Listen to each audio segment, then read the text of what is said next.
Hello, everybody! Hope you're all doing well. So, surprise! I randomly have a stream today! I know the schedule I posted in Discord didn't say I had a stream. Yeah, I know that too. My plans ended up changing for tonight. I thought I would be doing something with my girlfriend, but she couldn't do something tonight, so we ended up just hanging out earlier in the day. And also because I called in today to work because, oh my god, I couldn't get to sleep. I don't know why. Last night, I could not get to sleep for the life of me. I felt terrible too. Like, I felt awful, I couldn't get to sleep, couldn't settle, nothing. 4 o'clock rolls around, it's like, okay. I've gotten maybe 3 hours worth of actual sleep. There's no way I'm going in. So I called in. There's no way. I don't know why I could not sleep last night at all. I've been kind of like taking micro naps throughout the entire day. Like literally the whole day. Also, my camera is off center again. What a shock. So, yeah. So, kind of thanks to that, I was able to at least hang out with my girlfriend, earlier in the day. That was something, at least. I can catch up on a little bit of sleep today, and even also tomorrow, because now I'm off tomorrow as well. Yeah, but so far, we're good. So far, so good. Because I ended up seeing as I actually had time tonight, I figure why not have a stream, and I decided to settle on let's go back to Grisaia. I know I have it in for tomorrow, but if I can finish this today, or at least this story, maybe I can change up what we do tomorrow. We'll see, though. We'll see.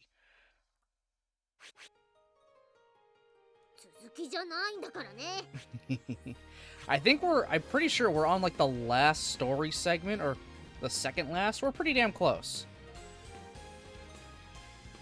Pretty close. Stuff that happened in the last last time we played through this. Still going through, the entirety of Yuji's backstory and everything. Going through his time training with the U.S. military, like the tail end of it, before eventually being transferred back over to good old Japan to finish his very specific training to become an actual, member of Ichigaya and take over Asako. Take over Asako's role in the company. From the organization, sorry. But he did briefly reunite with pretty much most of his old squad from America during a hostage situation that was happening in Canada. His old drill instructor wanted to call him in because he was one of the best snipers in the world. Come on! Banana arm! Banana! Banana! Banana!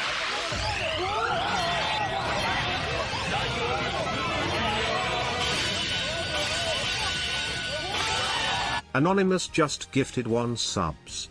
Anonymous! Thank you! Thank you for gifting a sub to Nick! Thank you so much! You didn't have to do that, but I appreciate it. Thank you, thank you! I hope your day is going well. What a great way to start the day off. How do you know I was here? Hey Nick, how's it going? I think it was literally just a random sub. I think it was just a gift 1 sub, and it just randomly picked you. I think that's all that happened. It's just, coincidence you happen to be lurking in chat. Also, yeah, hi again, Nick. How's it going?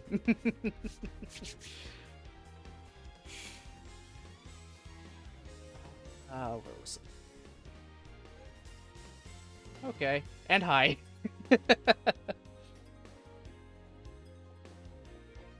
What else am I missing? Okay, yeah, he was brought in to help with a hostage situation because they might have needed to make him do a long-range shot to deal with one of the, hostage takers.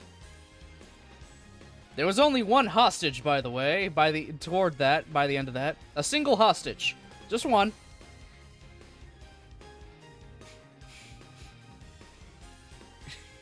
That hostage being younger Tachibana Chizuru, aka the principal of the school. She was the only hostage. Everyone thought she was some middle schooler. Some middle schooler who's the daughter of, like, a Japanese governor or whatever. They rescue her. Watch her flounder in the water because she can't swim at all. Just kind of laughing about it. But then they pull her out, and Yuji's like, wait, this isn't a middle schooler. She was born in the 80s. His partner's like, what, you mean to tell me she's like in her, she's like 30? Her 20s? That's how young Chizuru looks. Admittedly, it was a very adorable, model for her younger self. After that, I'm pretty sure he just went back to Japan to just continue with his, training to be part of Ichigaya. And we're just picking up from there. And reminder, all of this backstory we're getting for Yuji is under the pretense of him relaying his literal life story to JB as part of an interview for him to get a different job, a promotion in Ichigaya. We're literally having a flashback for a job promotion. We're in the clip. If this was an anime, this would be a clip show. This would be a clip show summarizing everything that has happened up until this point. That's the best way I could describe this. Anyway, let's load it up and see how far we get today.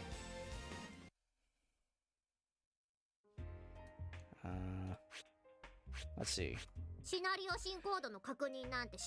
Right. We're 80% done, so I think this might be the last chunk we have to do. Also, actually, oh god, I just remembered. I'm gonna run real quick. I gotta give Ruby her next round of meds. I kind of forgot to do that before I started. I'm not gonna go to BRB. I'll just let you guys sit here and enjoy the, chill Ichigaya music. Ichigaya, chill. Those two don't really mix, but you know what I mean. So I'll be right back.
And I am back, obviously.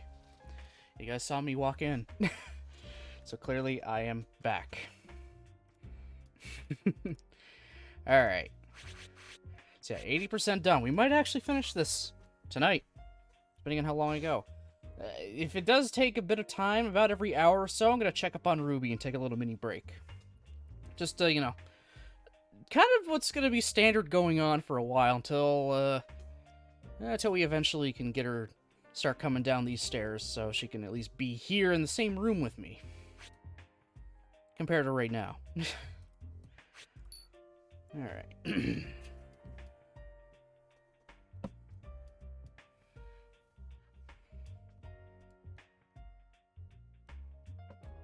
Anyway, given the way we met, I've always had a hard time talking respectfully to Chizuru.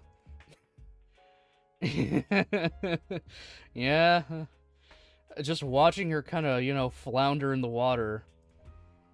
Yeah, that would definitely make it hard to take her seriously, but she is a professional in her field of being a teacher and a principal.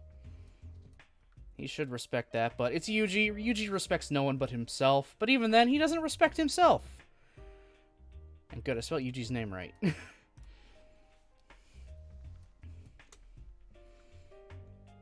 It'd be a pain to try to change that now, so I'm still not as polite as I should be.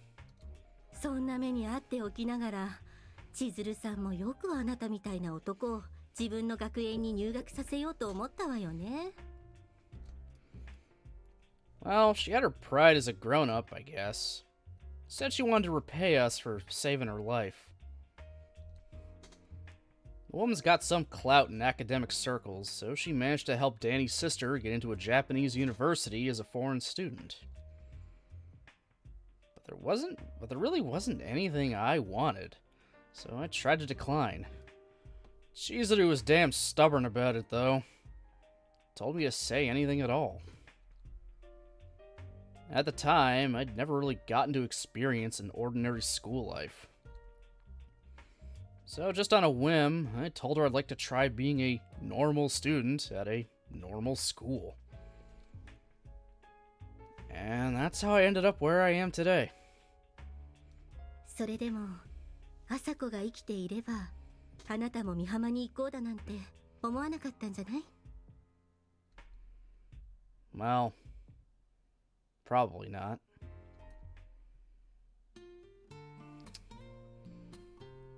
Oh boy. We're gonna go through Asuko's death, aren't we? After completing my training and examinations at Narashino, I received the stamp of approval to graduate from trainee to agent, officially inheriting Asuko's ID number. In no time at all, my workload increased dramatically. I imagine it had something to do with that 2,000-meter shot I landed in Vancouver, just after returning from America and obtaining auxiliary status. But as a full-fledged agent, I found myself in demand both domestically and abroad. It might be an exaggeration to say I was doing the work of 10 men, but my employer definitely kept me hopping from one job to the next. And they generally deployed me to support teams in sore need of assistance. I suppose it's only natural, but the teams in question tended to greet me with words like, "Thank you for coming," or "We're expecting a lot from you." Until this point, I hadn't experienced much in the way of trust from strangers. So these enthusiastic welcomes weighed pretty damn heavily on my shoulders, and I often pushed myself harder than necessary to avoid letting them down. Taking Asuko's place, I traveled all around the world as 9029, consistently producing results 50% beyond the expectations of my client in any given situation. After a while, I began to realize that trying any harder wasn't necessary, since overly positive evaluations only made life more difficult in the long run. And around the same time, I started gaining some actual confidence in myself and my ability to succeed in this line of work. One day, I even found myself mouthing off a bit in front of my master. You know, I think I might be a match for you by now, Asuko. To me, Kusakabe Asuko wasn't just a master to follow. She was a mother worthy of devotion and a father who I wanted to surpass. Every time I pulled off a difficult shot in the field, I jubilantly shouted, "How'd you like that?" in my mind. And those words were always directed at Asuko. Silently, I'd call out to her in celebration, "Just watch me. See how much your student's grown?" Of course, I also tried to act totally nonchalant around my teammates, as if none of this was any big challenge for Kusakabe Asako's apprentice. At the time, it made me feel pretty good about myself. Up until this point, I had worked my ass off over and over again to produce superb results, hoping to bolster Asako's reputation by proving my effectiveness as a tool. It felt like I'd earned a few words of praise by now. He's trying to surpass Asako, but he doesn't want to well and truly do it, openly. I understand that. He's found something he's good at, finally. So of course he's gonna be, he's gonna be a little cocky about it. I did that. I'm good now, Osco. What you gotta say about that, huh?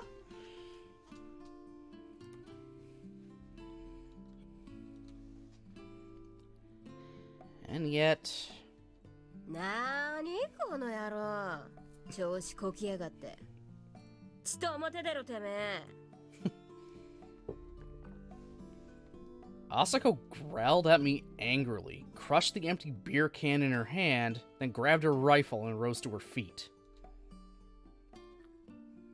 By this point, her right eye was almost entirely useless. I was handling virtually all of the work, while she enjoyed a retirement mainly occupied by drinking, eating, and sleeping. When you go 3 days without firing a rifle, it takes a week to get the feel for it again. I hadn't seen Asako take a single shot in the last 6 months. I didn't think there was any chance she could beat me, and I honestly didn't want her to fire a gun ever again. I'd take care of those jobs from her from now on. I wanted the rest of her life to be peaceful. Trust me, buddy, it ain't gonna be peaceful with you around. Are you kidding me? Have you met you? うーしそこまで言うなら相手になってやる勝負だ She's drunk. She's drunk and handling firearms. This is not gonna end well. You sure about this? You're obviously drunk. 酔ってる時にだって敵は来るさこの程度で撃てなくなるやつが生き残ってるわけねえだろ You can't use her right eye anymore, can you? 右が見えなきゃ左で見るだけのことだお前みたいな尻に殻くっつけたひよこ野郎相手にはちょうどいいハンデだ Oh my god. Now you're just being ridiculous. The nature of our duel was simple. Asako would drop an empty beer can into the nearby river, and we'd let it float along for 10 minutes. After that, the first person to land a shot on it would be the winner. The rules are easy enough, but the game itself was genuinely challenging. After 10 minutes floating downstream, the can would travel far enough to be invisible to the naked eye. And this particular river followed a complicated path through the woods, so our target would actually disappear from view in less than a minute. The terrain was such that you couldn't hope to catch up by sprinting after it. Asako and I both knew the layout of this mountain intimately. It would come down to us lying in wait, trying to land the first hit by aiming at a point where the can was likely to flow past. 10 minutes later, I was running through the woods carrying my favorite rifle. Back when my pet dog was alive, I'd run through this mountain every morning. It was basically my backyard. I knew plenty of landmarks in these woods that Asako didn't. I don't have enough points yet, so yes, we all agree, Baron is an idiot. Hey, Nevermore, how's it going?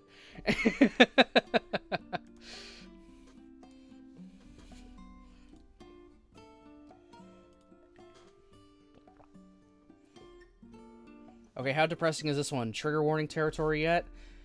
It doesn't seem like... I feel like the worst that's gonna happen is just maybe Asako dying. from whatever's, affecting her. I think that's about it. I don't think there's going to be anything particularly triggering this time, hopefully. I'm alright, how are you? I'm doing pretty good. Oh, better now. I called in for work today because I just could not sleep at all. I got maybe an hour before I had to get up to go to work, so there was just no way it was going to happen. No way. Like 2.5, 3 hours maybe. There was no way I was going to work. I could barely move. But I'm better now. I've been kind of like micro-napping all day.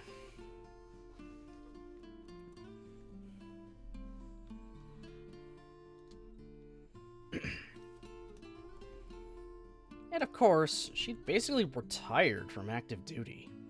I was confident that I'd win.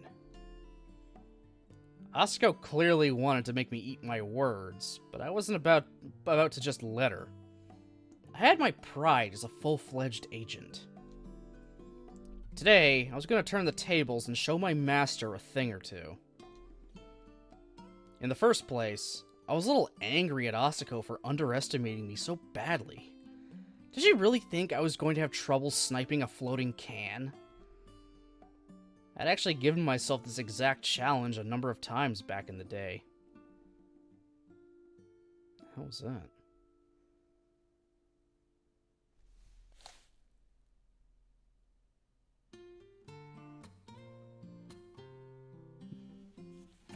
Just felt like everything shook for a second. Need to find the motivation to make a little pearl necklace for Barbie. I got the cotton and the pearl beads. Oh. Oh boy.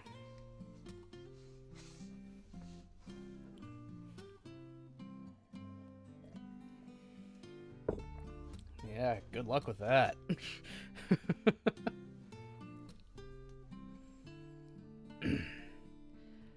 I'd actually given myself this exact challenge a number of times back in the day, on my daily walks with John. And from experience, I'd identified a number of ideal locations for sniping.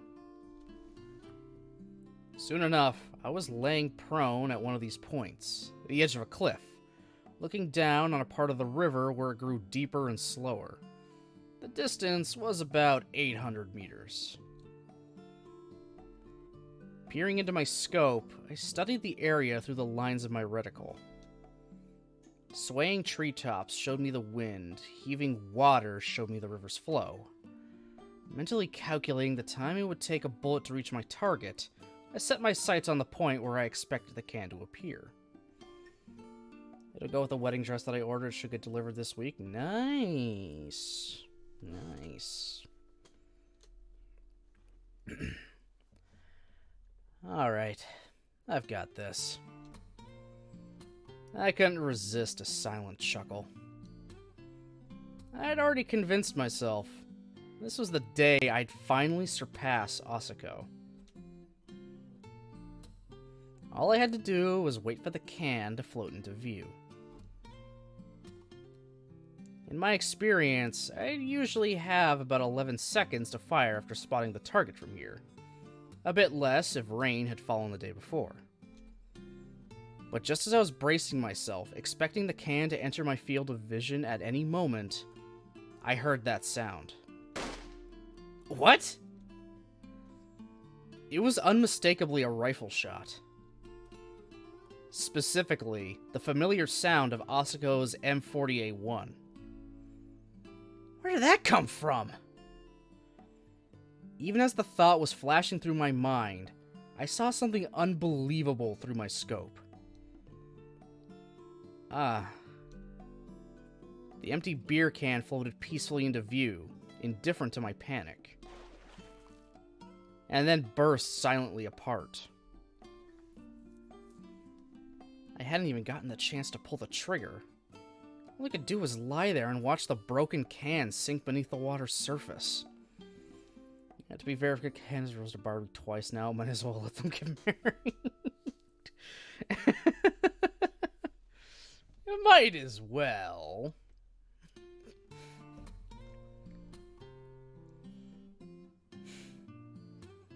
Jumping hurriedly to my feet, I turned to look up at the mountain behind me.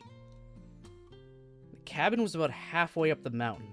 Another 400 meters or so above it, there was a small clearing. It was the place where Asako had made a grave for John. From all the way up there? It wasn't an impossible shot, to be sure.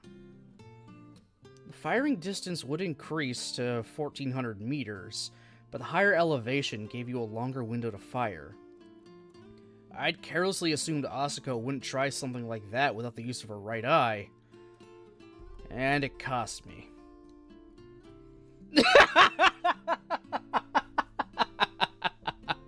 There's a cheeky little smirk there. Gotcha, bitch. Oh my god.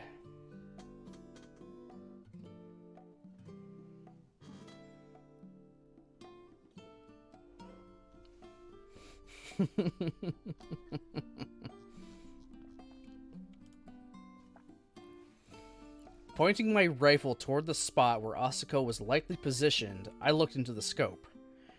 Sure enough, she was standing there, her white teeth gleaming in the sun. Damn it.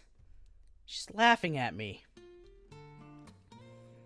For some reason, I found that utterly frustrating. I'd never really gotten the chance to go through a rebellious phase with my actual parents. So at the time, I didn't recognize this feeling for what it was. Hey, Mom!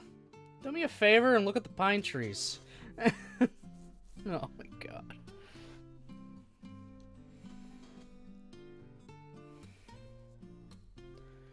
I responded to Asako's condescending smirk by raising my right hand and thrusting my index finger up into the air.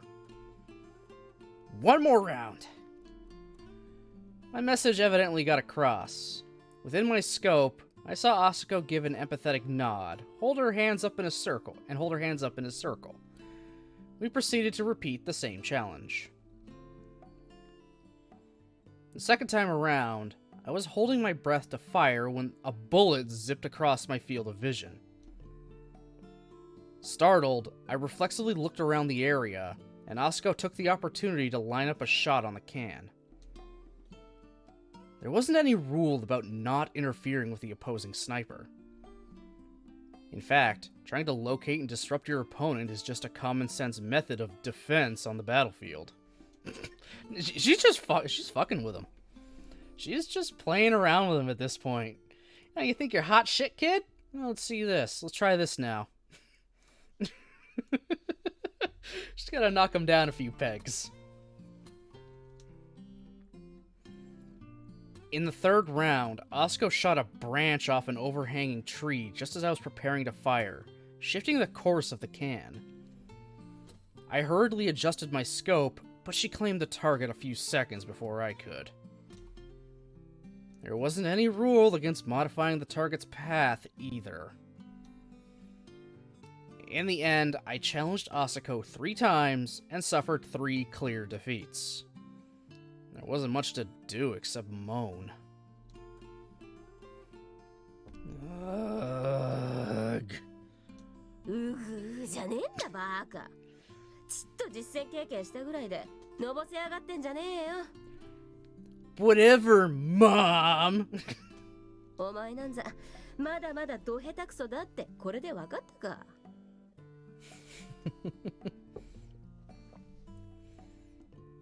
In a precision sniping contest held under fair and equal conditions, I was confident Asako wouldn't have beaten me. However, the battlefield was the stage where I put my skills to work, and you couldn't expect a fair duel there. Real combat was all about disrupting and deceiving your opponent. ええかユージ。勝って兜の王を締めよってな。よく聞くことわざだが、こいつはまさに真理だ。Once you believe you've won, you stop trying as hard, and that can turn the tide. So if the end is about to happen, you want to try that little bit harder. やれる。今日の俺は絶好調だ。そんな風に思っている時に限って、See? くだらないミスをする。一度ミスをすれば生きては帰れない。次はないんだ。Mm-hmm. だからこそ勝った時は考えるんだよ。なぜ今日は勝てたのか、どうすればもっと上手に勝てたのか。それが努力と工夫ってやつだ。今日私がやってみせたことは、私が現場で何度も試し何度も改良を重ねて成功し続けてきた技の一部で、いわゆる得意技というやつだ。これは極論になっちまうし、変な癖をつけちまわないようにあえてお前には教えなかったが、狙撃ってやつは突き詰めた話、得意技を持っているやつが生き残る。Fair enough. たとえどんな悪条件にあっても当てるのが当たり前。その当たり前の中でもより得意で確実な条件に持ち込む。Hey, she managed to turn this around to a lesson. She managed to, knock him down a few pegs, but she still managed to turn this into a lesson for him to better himself. You think you're hot shit, you're not hot shit. Here's what you gotta do afterward to maybe be hot shit. Okay? Nice try. Try this next time. いや、引きずり込むって方が正しいが、不利な条件の中、わずかでも得意な条件を作り出すところから狙撃ってのは始まってる。勝っている時こそ、乗っている時こそ、勝つための努力を怠るな。これからの人生、お前が見て、聞いて、感じるものすべてがお前が勝つヒントになる。Here's lesson 1, hot shit.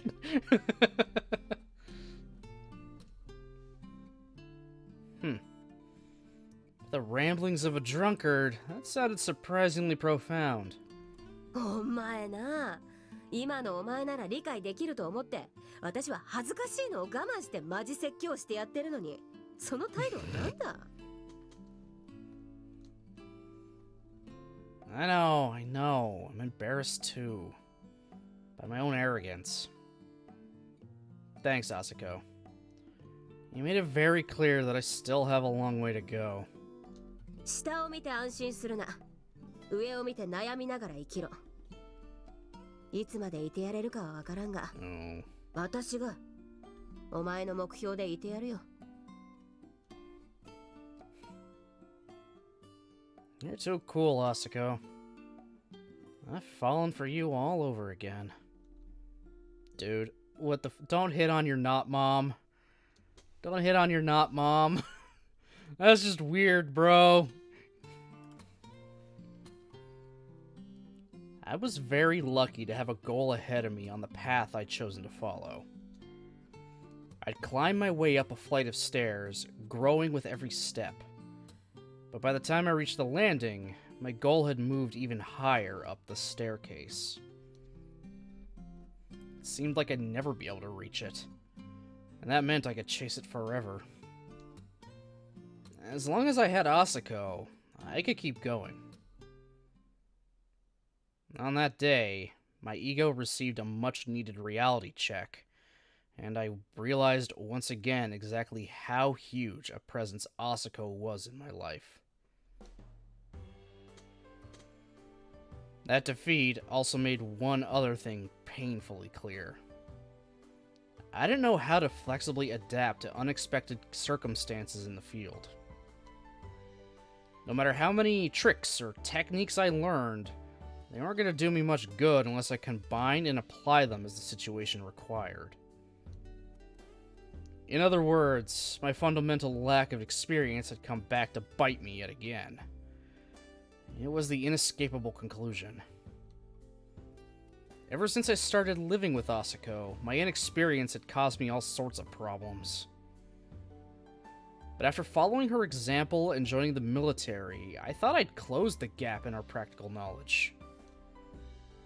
And of course, my crushing defeat proved otherwise, and I was left more than a little ashamed by my previous arrogance. There! He's learning, guys! He's actually learning! He's bettering himself, kinda. I mean, it's all to kill people. Or not kill people, because he can't kill people, but you know what I mean. He's trying. It's something. There's improvement here. He's learning humility, finally. I don't know where that goes later on, but whatever. I guess after Asuko died, his humility died with it.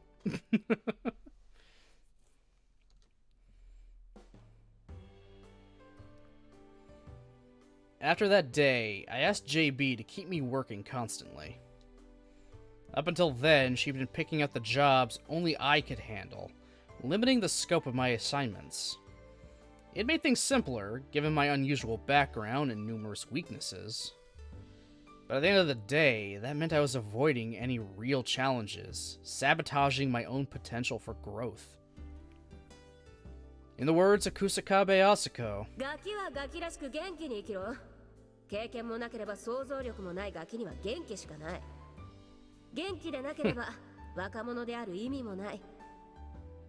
金やら時間やら体力やら、そんな無駄を怖がるのはジジイになってからでも十分だ。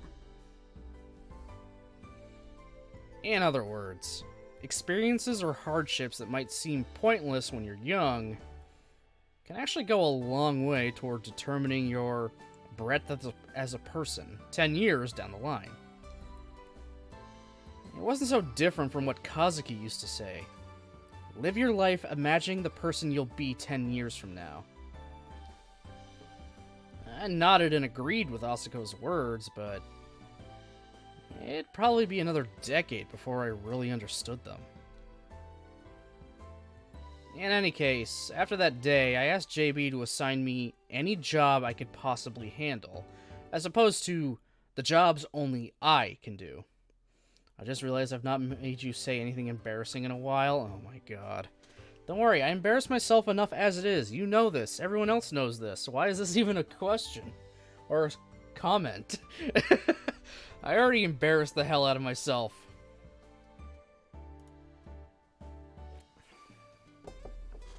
My tea is empty. I won't make another one until I go on a break to check up on Ruby in about 20 minutes.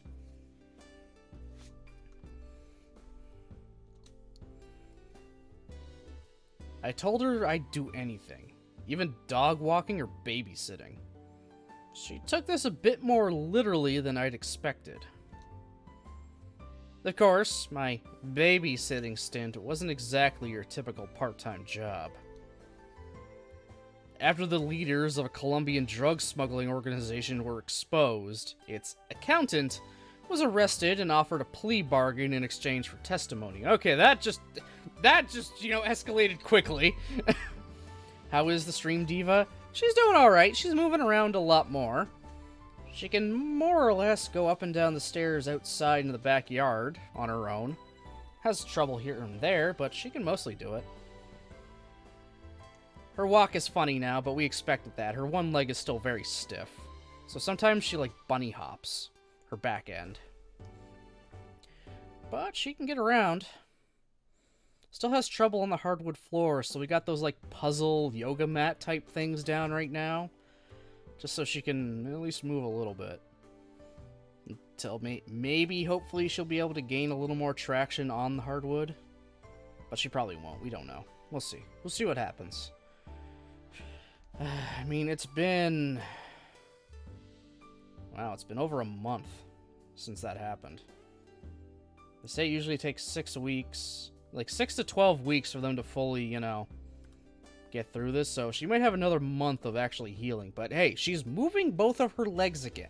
She's moving both legs. That left leg isn't limp anymore. She is moving it.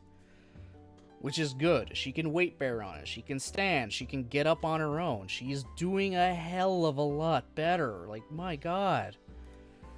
So much better than last month.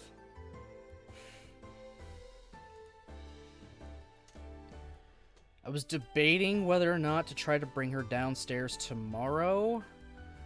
I don't know if I should, though. I'll have to think that over tonight. If I should try to see if I can bring her downstairs. I'm almost certainly gonna have to help her get back up the stairs because they'll just be too slippery for her. Because they're both hardwood and tile and a lot shallower than the ones outside, which are just, longer planks of wood. Good, she's doing better when dog is prone to stuff like that. She was broad in the shoulder, rigid in her leg, moving naturally. She's strong as Ruby in recovery. She's actually made a lot of good progress, honestly. She's doing really good. She's doing really good. She can finally get into the backyard again. She's not stuck to just the upper deck. Which, once the snow kind of goes away a little bit more and it gets a little warmer, we'll be able to give that thing a nice rinse down, because we can only pick up so much.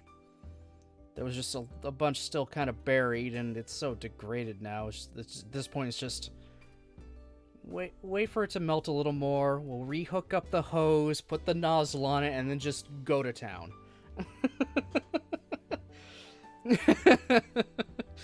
It's a dog. What do you expect? What do you expect?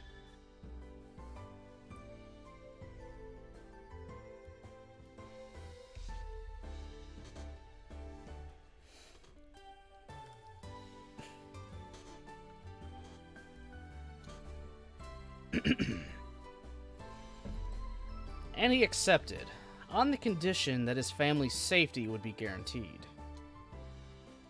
What's more, the man insisted he didn't want to worry his wife, 36, and child, 9. They couldn't be placed in protective custody, and he had to be guarded without their knowledge.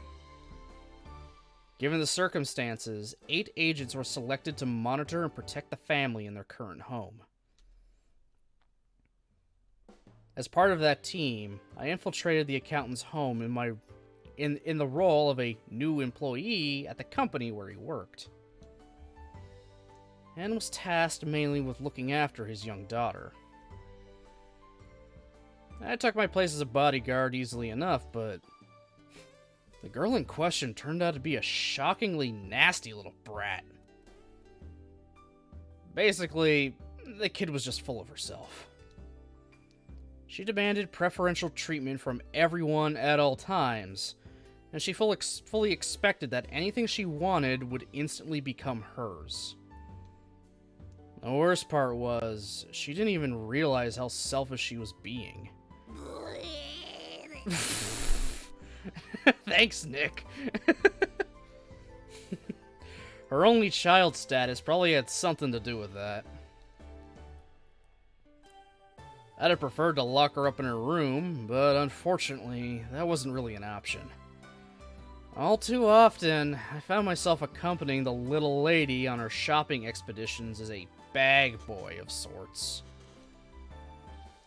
The instant we entered one of her favorite stores, the 9-year-old princess would point her finger at one item after another, demanding, "This one!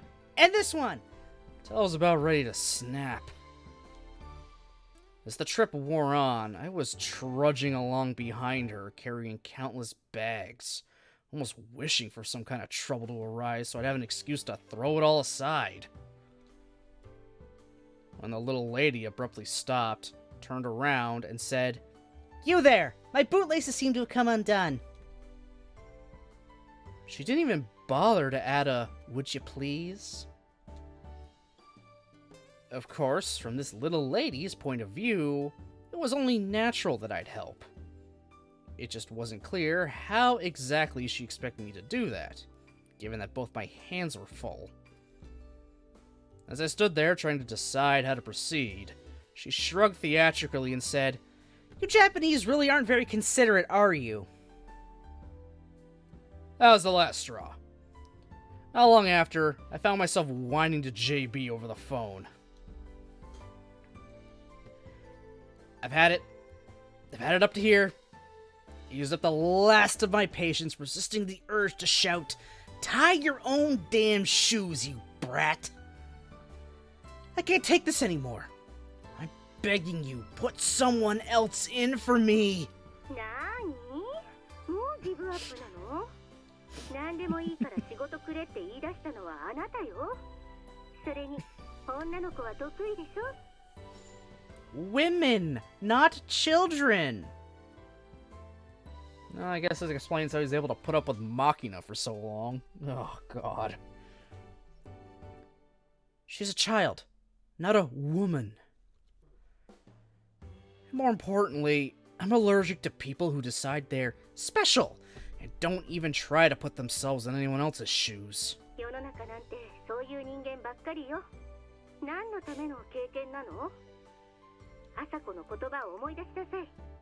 忍耐、努力、工夫。この3つで乗り切れない問題なんてめったにないわ。Yeah, but I'm seriously at my wit's end here. I just don't know how to deal with children. あなたを引き取った直後の朝子も同じようなことで悩んでよく私に電話してきたわ。 Care to dispense some of that advice, JB? I think Yuji needs it. This man is floundering. あなたが朝子にしてもらって嬉しかったことをその子にもしてあげればいいのよ。You telling me to strip her naked and wash her in the bath? Dude, what the f- 電話じゃなかったら殴ってるわよ。そういう冗談はやめなさい。 Yeah, no. No, don't joke about that. Ah, wait. I think I get it. 何よ。 I don't know how to deal with her because I'm thinking of her as a child. All I have to do is pretend she's a slightly undersized lady, right? She already bought herself clothes in a bag, so next step would be a sappy movie. Then a meal at a nice Italian place. I'm starting to get the picture.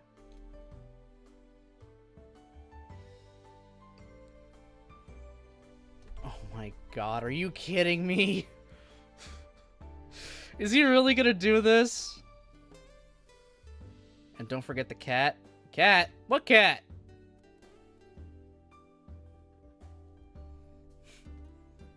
When she starts tearing up during the cheesy romance movie, glance over and ask, "Are you crying?" She'll deny it indignantly. Pretty cute. When you get to the restaurant, tease her for being a sloppy eater and wipe her cheek with your napkin. Then add something like, "But I guess that's part of your charm," and watch her face go red. Cute, right? Once you've gotten through a few after-dinner drinks, she'll inevitably start complaining about her job. Listen quietly. Even if you disagree, don't say so. Just nod, make sympathetic noises every once in a while, and wait for her to state the conclusion she's already reached well in advance. Once it finally comes out, along with a deep sigh, offer a bit of gentle advice. All you need to do is give her a little hint. Maybe you could approach it this way instead? After that, her stubbornness will melt right away, leaving her surprisingly sweet and grateful. See? She really is cute. In other words, it's the same as with you. 何がよ。なんか勝手に一人で納得しないでよ。 Of course it had to be a jab at JB. Of course it did. Sorry. I think I just figured out how to approach this, that's all. Thanks, Julia. You're always there for me when I need you. I really am grateful. あ、うん。なんか、まあいいけど。 Mind if I call you up again if I run into any more trouble? いいわよ。そのための担当官なんだから。 When I finish up this job, I'll bring a souvenir back to Japan for you. Talk to you later. 気をつけてね。幸運を。 Even loudmouth, shaggy-headed women can be sweet and adorable if you adjust your attitude appropriately. I'd already mastered that particular skill. This dude's a master manipulator. Fuck's sakes. Thinking of the girl I was protecting as a mini JB made the whole problem seem almost trivially easy. It was as simple as changing my own mindset. Of course, a romance movie wouldn't be appropriate for a 9-year-old. Buying her dinner, getting her tipsy, and listening to her complain about school wasn't exactly a possibility either. Instead, I could just follow Asuko's example and and take the little lady to the nearest zoo. Afterward, we could stop to eat at one of the nicer, kid-friendly restaurants in town. At that point, a casual question like, is school fun, should get her to open up a bit. My side of the conversation, of course, would be nothing but the occasional, I see, that's amazing, or it's not your fault. We saw how this backfired on him back in Fruit. It backfired on him spectacularly, and he had to try to figure a way how to not get a shark pouch. But he failed. Because all he was doing was like, I see. That's amazing. It's not your fault. Just over and over. How the girls didn't realize he was just saying shit out of nowhere. Oh, God. At the very end, I'd just act sympathetic and give some vague advice like, why don't you start by trying to resolve their misunderstandings? This would definitely work on JB, but will that apply for the mini JB subspecies as well? Combining tricks as the situation dictates, you find your way to the correct answer. Sometimes you force your way there. When you're at a disadvantage, you flip it to an advantage. That's probably what it means to be flexible. Knowledge and experience you gain in one field can often be applied creatively in many others. When you view something you're bad at through the lens of something you're good at, even problems that seemed impossible sometimes melt away easily. We're getting some good life advice here, guys. This is just some actual good life advice. Coming from the shitbag that is Kazumi Yuji.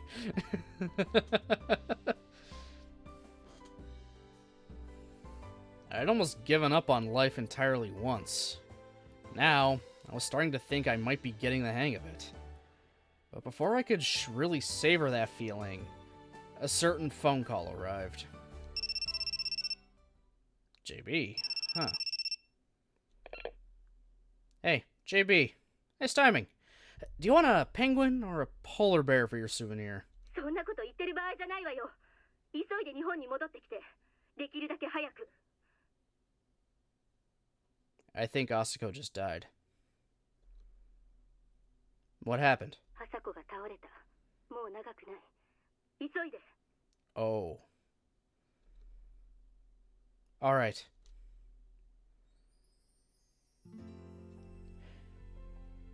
Clouds always follow the sunshine.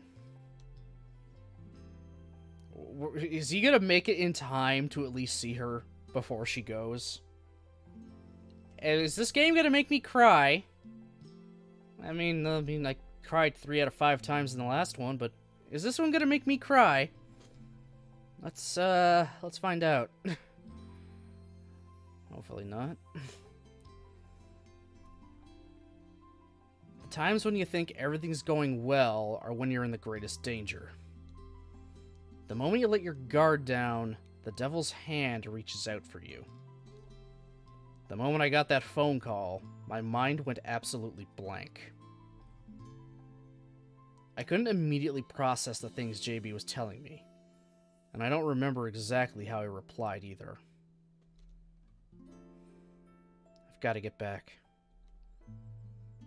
There was nothing else in my mind. I had to get back as soon as I possibly could. That single thought swirled through my mind again and again. Ah!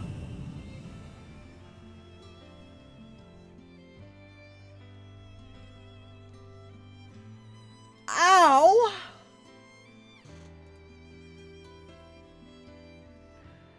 Holy fuck! What the hell, game?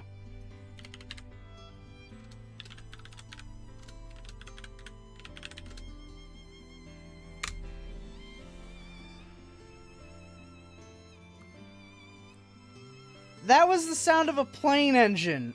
Oh! Oh, it was not... No. Fuck.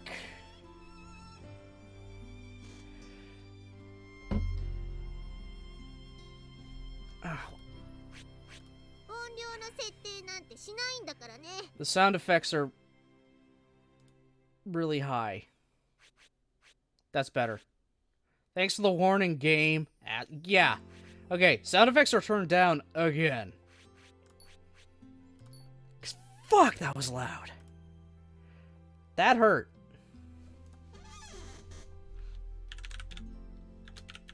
Sorry, doing a quick thing here.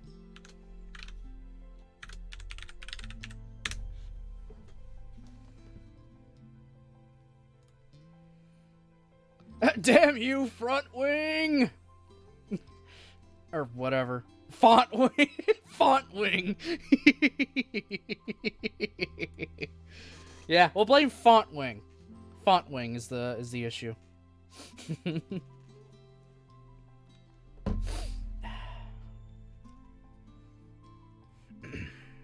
How to get myself back into it. Asako collapsed? There isn't much time? What was that supposed to mean? I don't even remember the way I got back to Japan after receiving that phone call from JB. I know I kept my cell phone clutched tightly in my hand the whole way. When I finally looked up after hours of staring at my feet, I found signs in Japanese all around me, but the meaning of the characters didn't register. It almost felt like I was dreaming. Don't panic. It won't do you any good. You need to calm down. I glanced down at my watch, but couldn't read the numbers on its face. I couldn't bring myself to care either. What did the time matter? Realizing that I could barely feel my feet touching the ground, I abruptly stopped walking and looked down at the screen of my cell phone, which I've been holding for God knows how long. The notification light was flashing. Oh no. I'd received 3 emails. All of them were from JB. The first was a simple summary of what had happened to Asako and the location of the hospital where she'd been admitted, with a street map attached. The second contained a timetable showing the quickest way for me to return to Japan, along with a simple certificate that had granted me emergency permission to utilize military transport. The third message said that Asako had been discharged from the hospital at her own insistence and explained that her physical condition remained highly unstable. Oh my god. She discharged herself.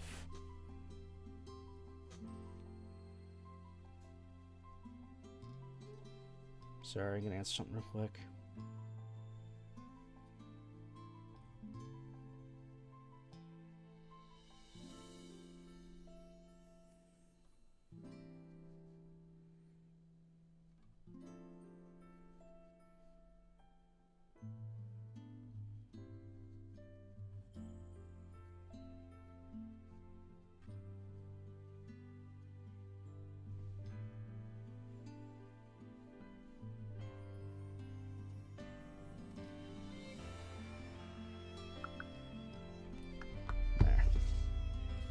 Care of that.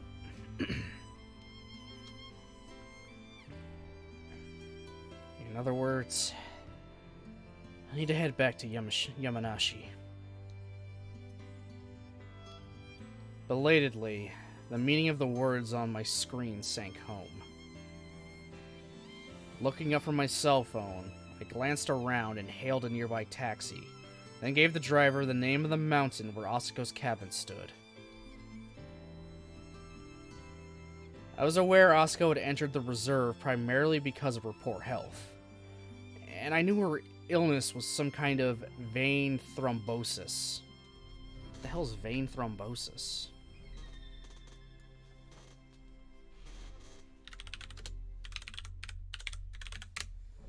Vein thrombosis.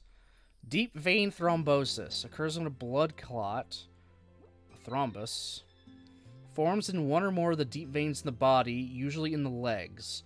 Deep vein thrombosis can cause leg pain or swelling. Sometimes there are no noticeable symptoms. Okay. You can get deep if you have certain medical conditions that affect how your blood clots. A blood clot in the legs can also develop if you don't move for a long time. For example, you might not move a lot when traveling a long distance or when you're on bed rest due to certain... Okay. It can be serious because blood clots in the veins can break loose, and the clots can then travel through the bloodstream and get stuck in the lungs. Ooh, boy. When DVT and a pulmonary embolism occur together, it's called venous thrombo... Venosus thromboembolism. Oh my god. Okay, well that's deep vein thrombosis.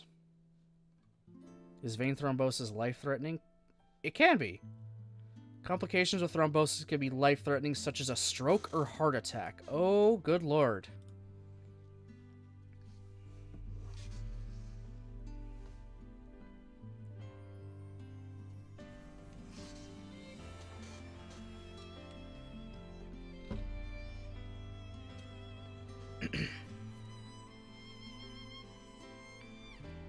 The original cause was a capillary rupture she'd suffered in her youth when hit by a shot from a large caliber gun. Its after effects had grown progressively worse over the years. Looking back on it now, there were more than a few warning signs. Yeah, there's actually an exercise you can do while laying down to prevent that from happening. Yeah, I figured. Even people in the hospital, they do stuff to... mostly just to stop bed sores from, forming, because if they're sitting there, especially coma patients. Because, they can't exactly move on their own. They'll try and do what they can to prevent it. As much as they can. I didn't do as much trauma. I was on bed rest for most of my early 20s. Had to learn all that stuff. Okay. Yeah, you can't just leave someone lying in bed in the same position for literally hours or days on end. You gotta move them even just a little bit. Just a little bit here and there. Just enough. There's medical professionals and people that have had to do it themselves, like, yeah, you said Nevermore yourself. They know what they gotta do.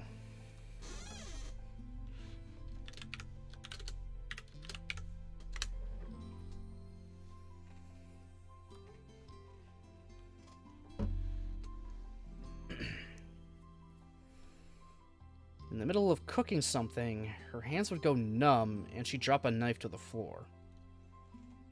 Sometimes she'd look me right in the face, but struggle to remember my name for a moment. Her right eye slowly lost its vision, until eventually it couldn't even tell darkness from light. Once or twice, she broke down sobbing after a few drinks, and I had to carry her to bed. In retrospect, all of that was probably related to the blood clot that was forming near her brainstem. Oh, God!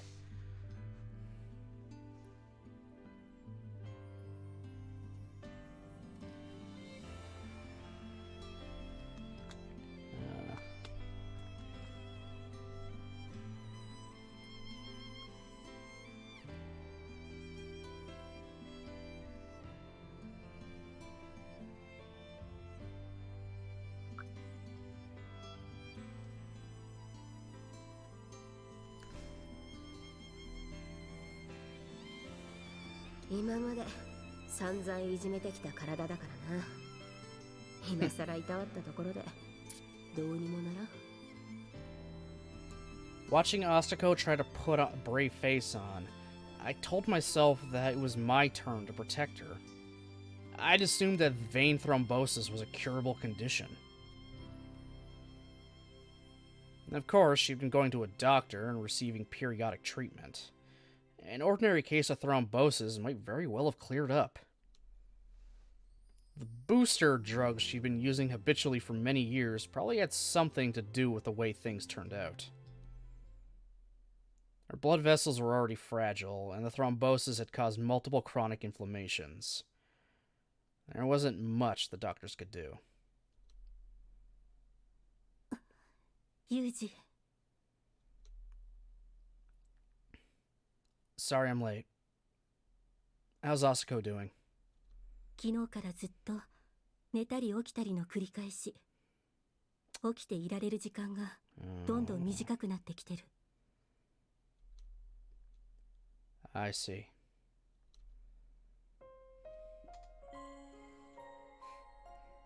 This cabin had been our den for a long time. Over the years, Asuko and I had ingrained it with our scents. Whenever I returned, she'd be waiting here to welcome me back with a smile.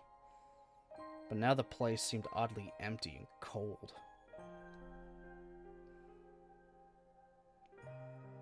In the same bedroom where we'd slept in each other's arms, Asuko was laying with her eyes shut, silent and alone. I'm home, Asuko. Sorry it took so long. Twitching in response to my voice, Asuko slowly woke from her slumber. Jesus Christ. She stared up at me, barely holding her eyes open, and extended her hand without a word. I silently took it in mine, following her example. Asuko's hand was much colder than I'd imagined it would be. It didn't belong to the woman I'd known. This hand had wrapped itself around mine when I was young, but it felt very small now. おかえり、ユージ。 Asuko's voice was slightly raspy.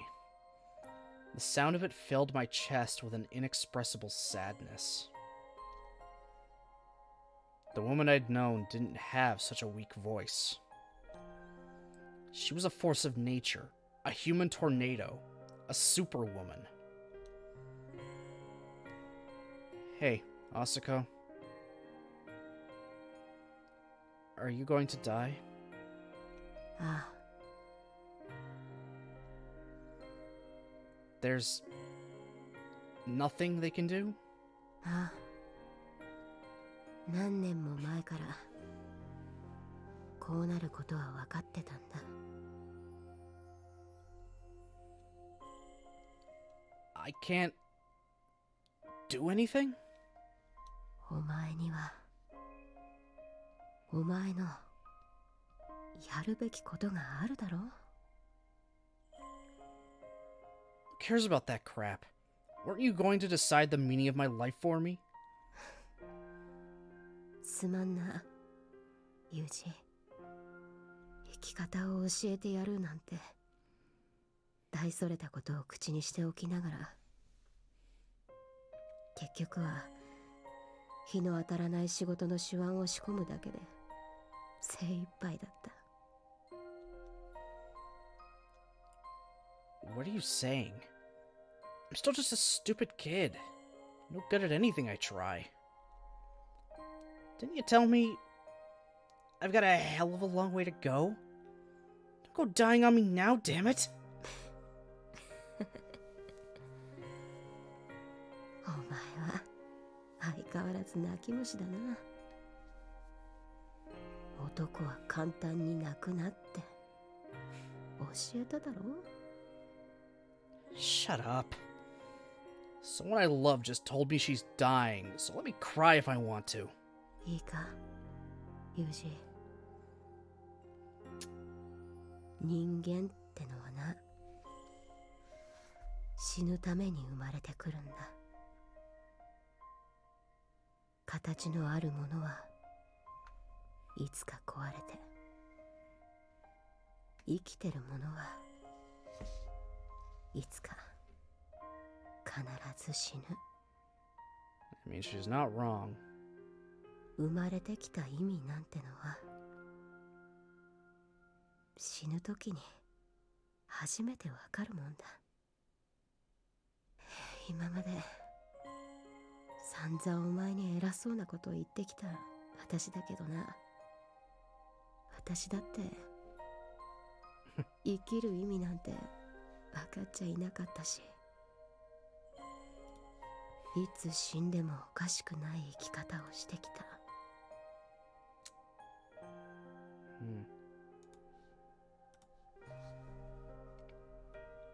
それでも今はなんとなくだけどわかる気がする。軍人として生きてきた私には軍人らしい最後が必要で、軍人は自分のやるべきことをやってから死ぬ。仕方のないことだと言い訳をしては何人も敵を殺して何人もの仲間を助けた。おまけにユージ、お前を死なせずに済んだんだ。私はもう十分に生きた。そうだろ？ Don't be so damn irresponsible. I'm only here because you saved me. And now you want to leave me on my own? Listen, Asuko. If you can't pull the trigger anymore, I'll do it for you. I'd do anything for you, alright?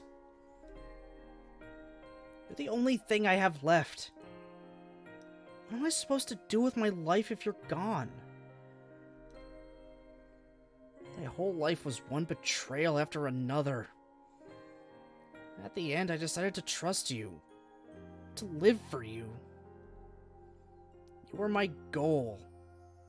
The one thing that kept me going. You can't just disappear on me. もういいんだ。もうお前は自分のために生きてもいいんだ。今のお前なら何だってできる。失敗したって何度でも立ち上がれる。私はお前を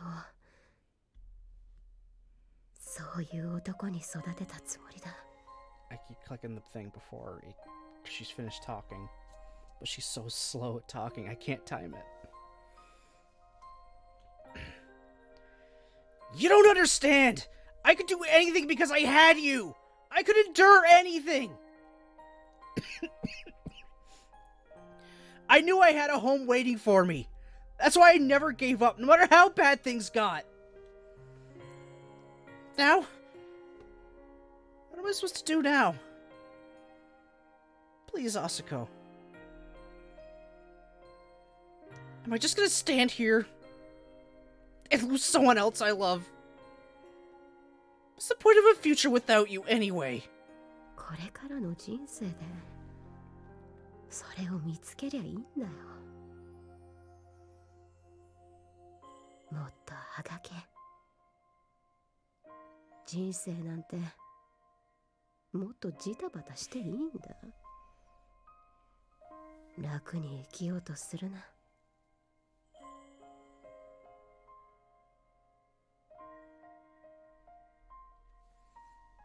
You're one to talk! Don't just give up, damn it! Makes your lectures a lot less convincing.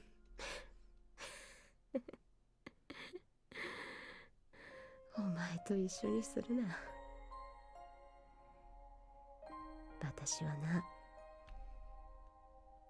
死ぬことを許されたんだよ。軍人ってやつはな、出撃した初日にぽっくりと落っちんじまうやつもいれば、どんなに過酷な戦場に放り込まれてもしぶとく生きて戻るやつもいる。その二つの違いはな、お前はもういい、よく頑張ったと死を許されるやつ、そしてお前にはまだやることが残っていると死を許してもらえないやつの違いだ。私は許されたんだよ。わかるか、ユージ。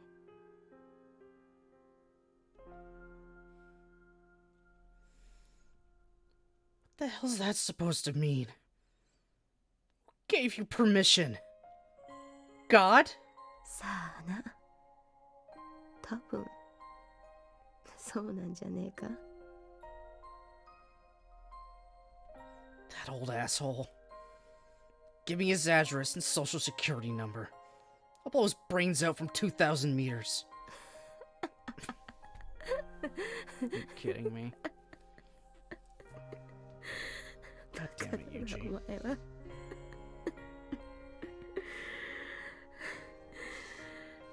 あんまり笑わせるなよ。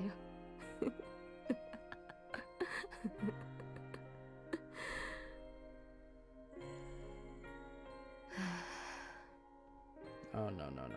Don't just die right here. ユージ、今何時だ？ 4:13 in the afternoon. そっか。今日は星が綺麗だな。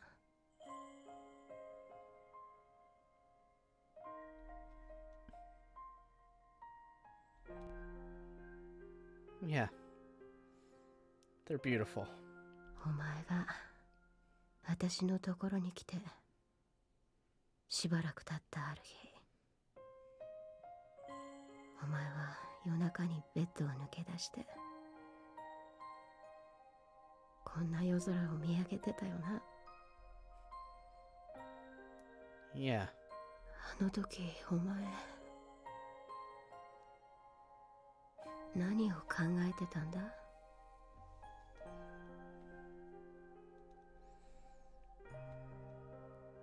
I don't remember. だろうな。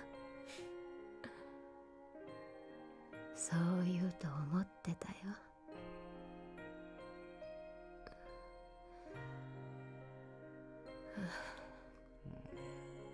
少し疲れたな。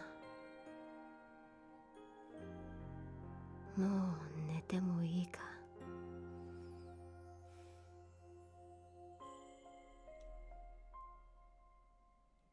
Yeah. Sleep well, Asako. And she's gone.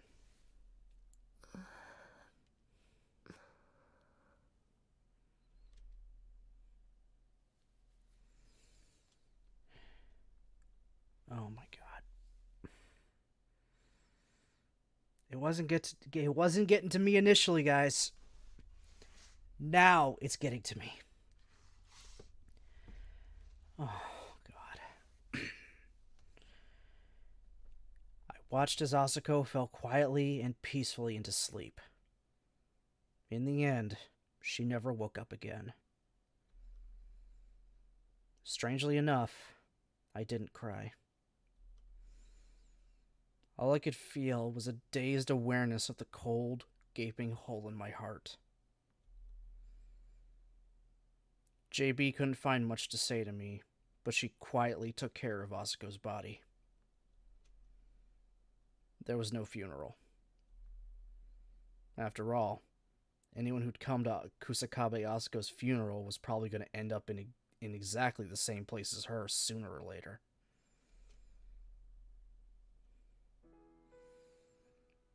By the time my master's body was cremated, I'd managed to regain at least a little presence of mind.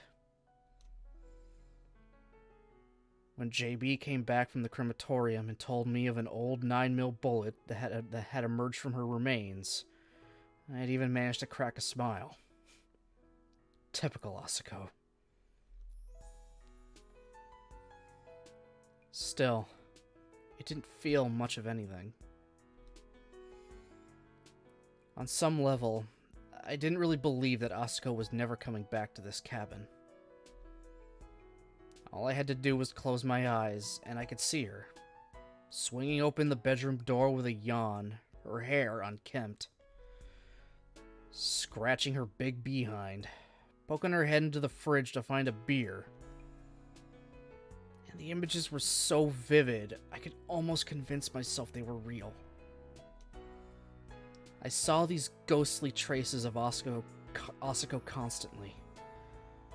And so, I had to keep reminding myself that she was gone. Over and over again. Where do people go when they die, anyway?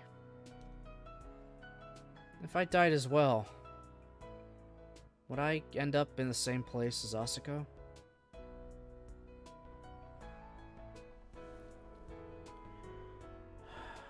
God. He's had to watch... He's had to see pretty much his entire family die. The only one he didn't watch die was his own sister. But, like, fuck.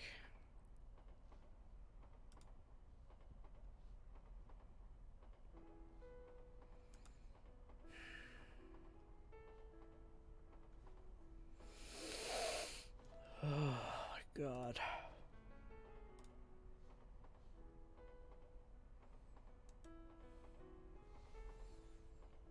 I'd go to the station where I'd waited for my mother and board a train in the beautiful sunset.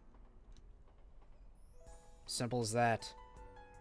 I'd take the train to wherever Asako was. All the people I loved were probably there, waiting for my arrival. But I couldn't go to them. Not yet.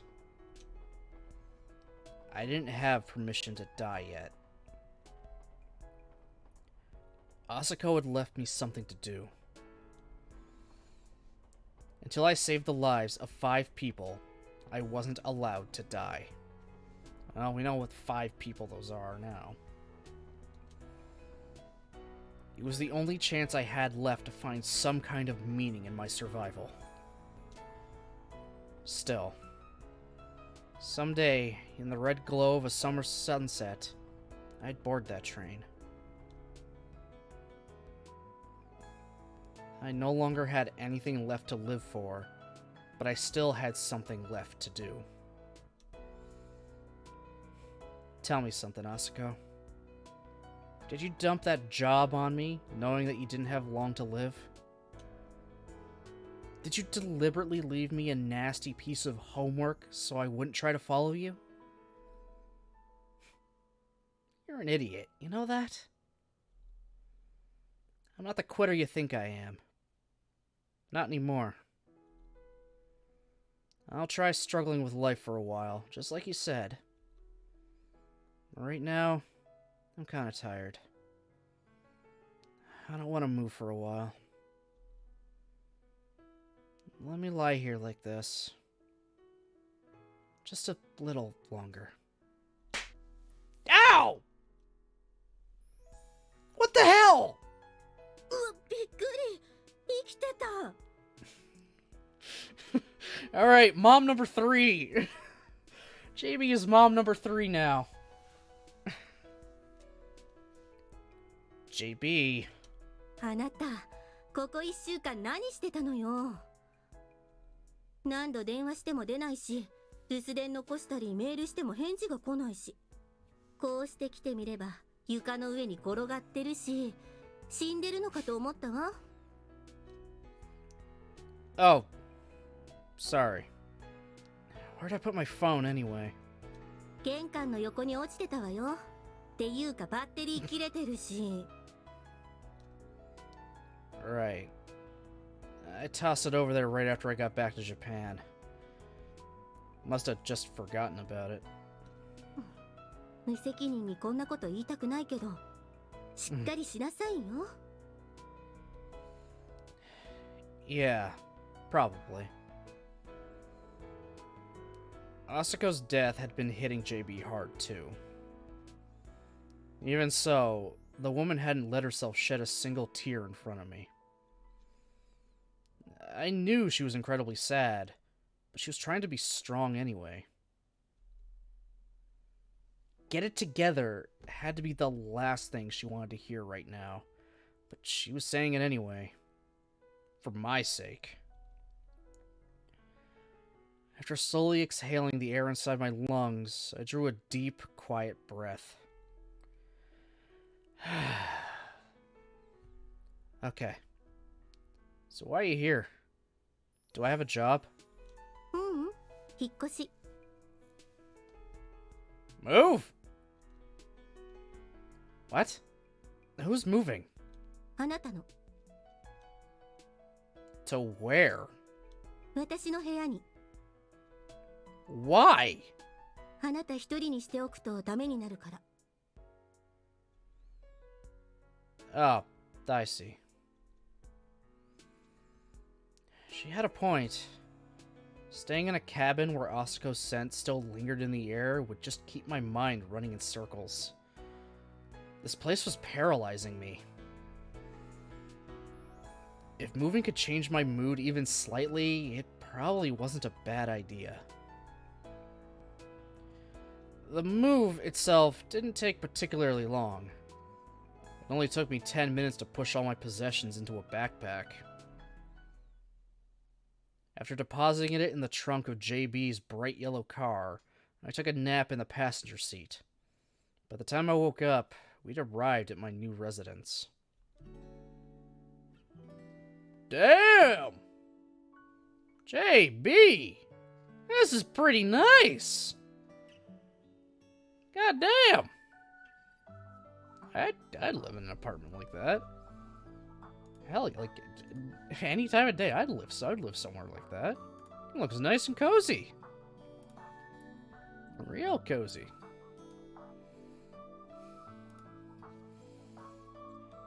JB's apartment building stood in the Akasaka district of the Minato ward. From Roppongi Street, you reached it by climbing a hill lined with cherry blossom trees. A hotel owned by an airline was visible nearby. I was a little impressed that she managed to live in a neighborhood this nice, considering that SIRS wasn't exactly known for its generous salaries. But I had to assume that they paid the desk types a good deal better than us field agents, whose pitifully low base wages were supplemented by commissions. Nice place. 借り物よ。私の部屋じゃないわ。 Oh. What? Who's letting you borrow an apartment like this? サムおじさん。彼はとってもいい人よ。 Good old America. Oh, I see. Basically, she was using a spare apartment Uncle Sam had purchased near the American embassy as housing for important diplomats. Somehow or other, this shaggy head had earned herself the title of Auxiliary Section Chief in Central Intelligence and Research's 2nd Division. That was probably enough to earn her a few perks like this. Shaggy as she might be, she really was one hell of a career woman.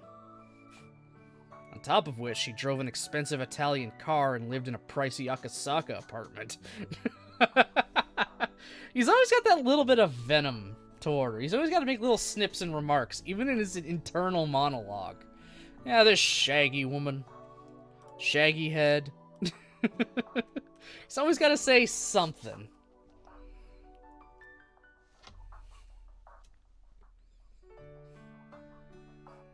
I don't understand why you have such trouble getting men, JB. 何よ急に。そんなしみじみと考え込むようなこと？ Guess it's because you're a little annoying? Nothing else comes to mind. うるさいわね。私は男より仕事を優先しているだけで、別にモテないわけじゃないのよ。っていうか、ちょっとうざいって言わないで。 Sorry. I meant it as a compliment. どこがいいわ。とりあえず、そっちの奥の部屋、空いてるから好きに使いなさい。 Alright. I tried my best to adapt to my new lifestyle in this comfortable environment. Living with someone who shared my sadness would make everything easier on both of us. We'd be able to support each other. that was what I thought, at least. It proved to be a good deal more complicated and difficult than I expected. The two of us couldn't quite figure it out. Even so, it's not like living with JB was exactly unpleasant. ユージ起きなさい。 Yeah, I'm awake. おはよう。ひどい顔ね。また眠れなかったの？ Alright, I'm gonna use this as an opportunity to 1. Save, セーブしないんだからね。 and 2. Go to the bathroom, make a tea, and check up on Ruby. So, I'll be RB.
And I am back. That took a little longer, but meh. I was also texting my girlfriend a bit. Because of course. You guys know how it is.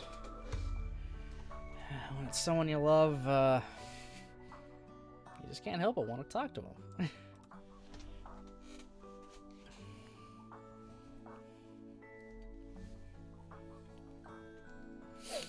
Alright.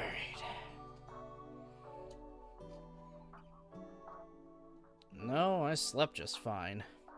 Saw a weird dream, that's all. そう。私もう仕事に出なきゃいけないんだけど、朝ごはん自分で食べられる？ It's fine. Don't worry about it.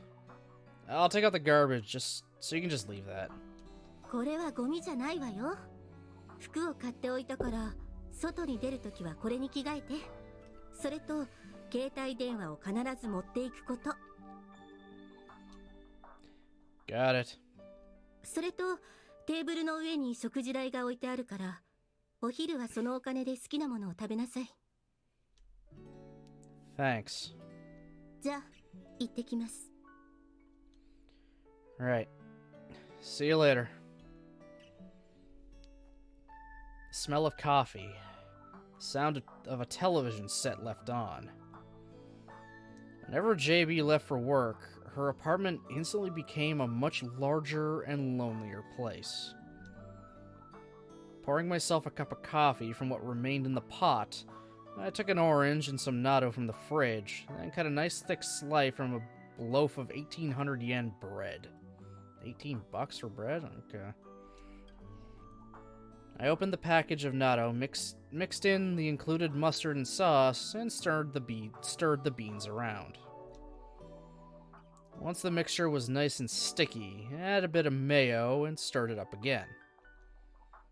Plopping this mixture onto my piece of bread, I added a bit of sliced cheese, and slipped it into the toaster oven. Damn, dude. As I waited for the machine to toast my breakfast, I took a few sips from my cup of caffeine-free coffee. It was oddly flavorless. Opening the curtains, I looked down to see that JB's Modena was just poking its yellow nose out of the building's underground garage. Her flashy, prancing horse could be warming up its engine in traffic before long. Or would be, not could be, would be warming up its engine in traffic before long. God, learn to read again for the millionth time, Baron. No doubt she'd end up locked in another battle with her commuting arch-rival, the red-brown Gallardo made by a tractor company with a water buffalo for a logo. Oh, it's done. There wasn't a toaster in JB's apartment originally. Until I arrived, she'd just been using the toaster mode on her microwave. But I really wanted a traditional model, so I picked one up for 2,000 yen at a Shinjuku electronics retailer. Tastes good. A luxury apartment full of luxury furnishings. In this sleek, high-class environment, the cheap toaster on the kitchen counter stuck out like a sore thumb. We had a great deal in common, me and that toaster. We weren't completely useless, but we just didn't fit in here. JB and Asako. For two old friends who'd grown up in the same orphanage, they certainly approached life in different ways. That morning, I dreamt of Asako for the first time in a while. In my dream, Asako had been chopping up cabbages from the garden out behind her cabin and stuffing them into beer mugs. Why are you putting cabbage into beer? Where's that go? What? I mean, it's dreams. They're most of the time, they're absolute nonsense. Then added crushed ice drenched in fresh dressing, producing a bizarre concoction she referred to as ice cabbage. My God, she never stops with the creative cuisine. Oh, like the deer cock? Oh, I forgot all about that until now.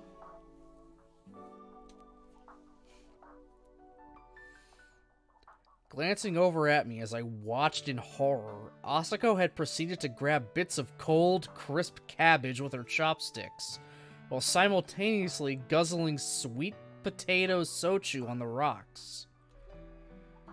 If I told JB about this, she probably have answered, "It sounds like Asako all right," with a gentle smile. But even so, I was trying not to mention Asako around JB when I could possibly help it. For her part, JB seemed to be avoiding the subject, and it didn't seem to make her too happy when I brought it up. The two of us couldn't keep looking back forever. At some point, we had to start moving forward. 3 toothbrushes. Okay. I'm assuming one is supposed to be for Asako. Presumably. Once I finished breakfast, I washed my face and brushed my teeth. There were 3 toothbrushes on the stand just outside the bathroom. Until the other day, there had only been 1. There was a reason for this sudden increase, of course. It was 3 days after I moved in. ここでの生活にももう慣れた? Well, more or less. 何か足りないものがあれば遠慮なく言いなさい。必要ならすぐに用意するから。Let's see. Oh, right. How about a firmer toothbrush? Yours is way too soft. Yuji, no! You're using her toothbrush? Dude. Gross. Ew. Why, dude? That's grody. That's so grody.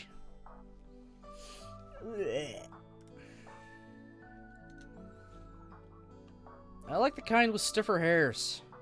It's not that big a deal, though. I can just buy one at the convenience store. 待って待って。そうじゃなくてね。あのね、ユージ。もしかして、私の歯ブラシ使ったの？使っちゃったのかな？She bought herself a second toothbrush. I can almost guarantee she just decided to never ever do it again.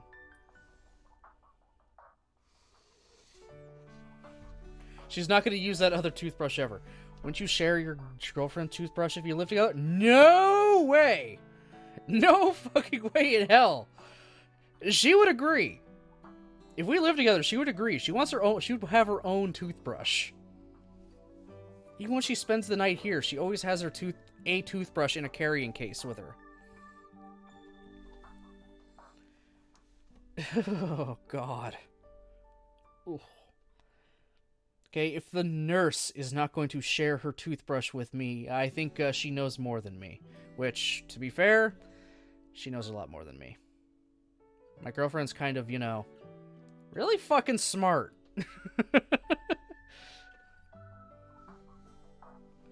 She makes up for what I lack in.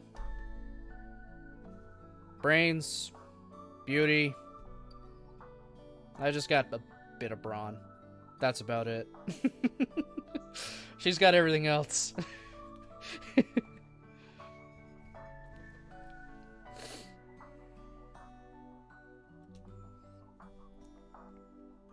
You said I could use anything in the apartment, didn't you? Was it off limits? 常識！ああ、誰もが自分と同じに持ち合わせていると信じていた常識がこんな形で崩壊するなんて。しまった。この子の常識は朝子のそれと何ら変わらないということをすっかり失念していたわ。深く。Sorry, JB. わかった。歯ブラシ買ってくる。毛が硬いの買ってくる。I hadn't been aware of this previously, but apparently I was just as crude as Asako in some respects. Ever since that day, there were 3 toothbrushes in the apartment. Mine, JB's, and the one she'd used before I moved in. I didn't really mind. JB was probably in the right, and a few minor hassles seemed to be par for the course with women. Bro, come on! When I finished brushing my teeth and washing my face, I glanced into the mirror and realized my hair had grown out a little. Sooner or later, JB would probably tell me to cut it. That was the sort of woman she was. After returning to my room, I dressed myself. For some reason, JB seemed to enjoy buying me clothes. Back when I lived in that cabin with Asako, I'd never given much thought to what I wore. I guess that's not too surprising, since Asako and I were both the kind of people who felt perfectly at home running around in blue track pants and a combat jacket.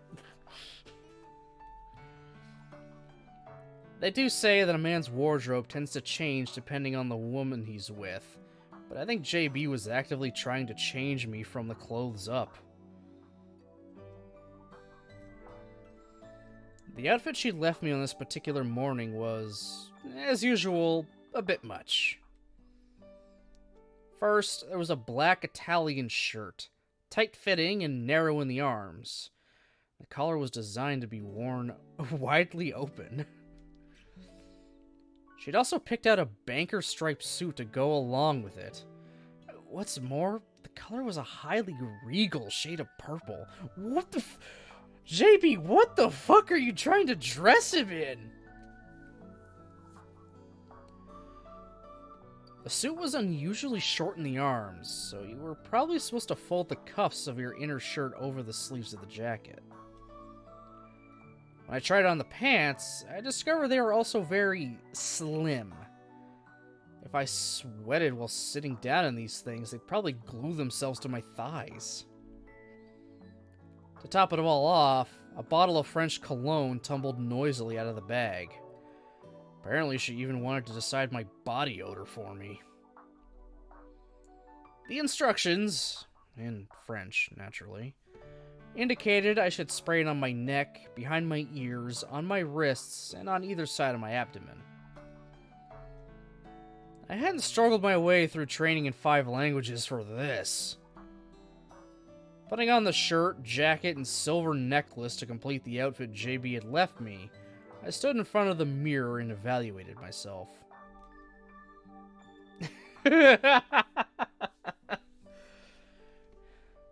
I'm neither an intellectual Yakuza or Roppongi host. If I walked around Yamanashi wearing something like this, they'd probably heckle me for dressing like a peacock.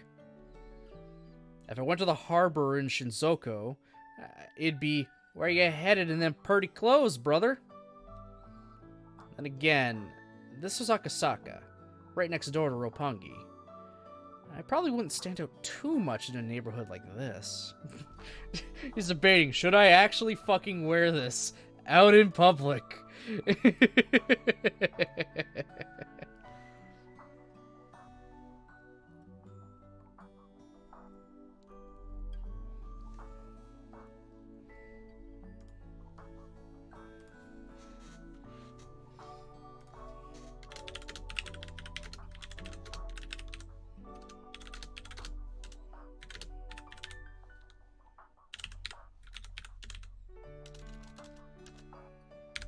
Sorry.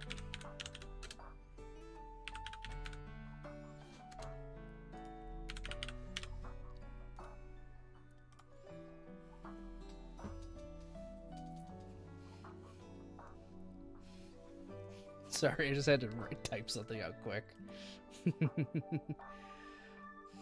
I'm calling it. Good night, good stream. Alright, Nevermore, you have yourself a good night. Thanks for coming around for a bit. I appreciate it. I'm glad you're doing alright.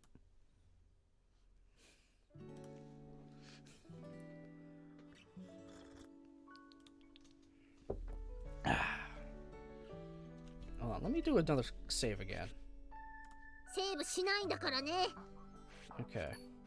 Oh, we're シナリオ進行度の確認なんてし we're ないん eight だからね。 we're only 84% of the way done this route. Okay, I might actually have to use tomorrow still for it. That's fine. That's fine. We'll see how far I get today. I'll go a tiny bit longer. Sooner or later, I'd probably grow accustomed to my new life here. Right. Accustomed. In other words, I still had to adapt myself to the world around me. And honestly, it felt a bit stifling. And that wasn't just true for me. I think it applied to JB as well.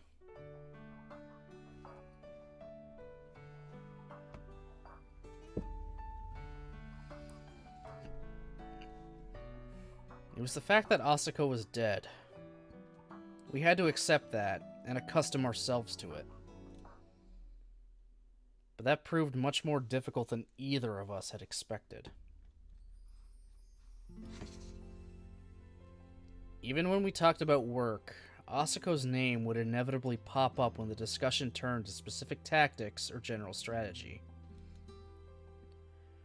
During meals, just seeing a favorite of Asako's on the table would remind us of her.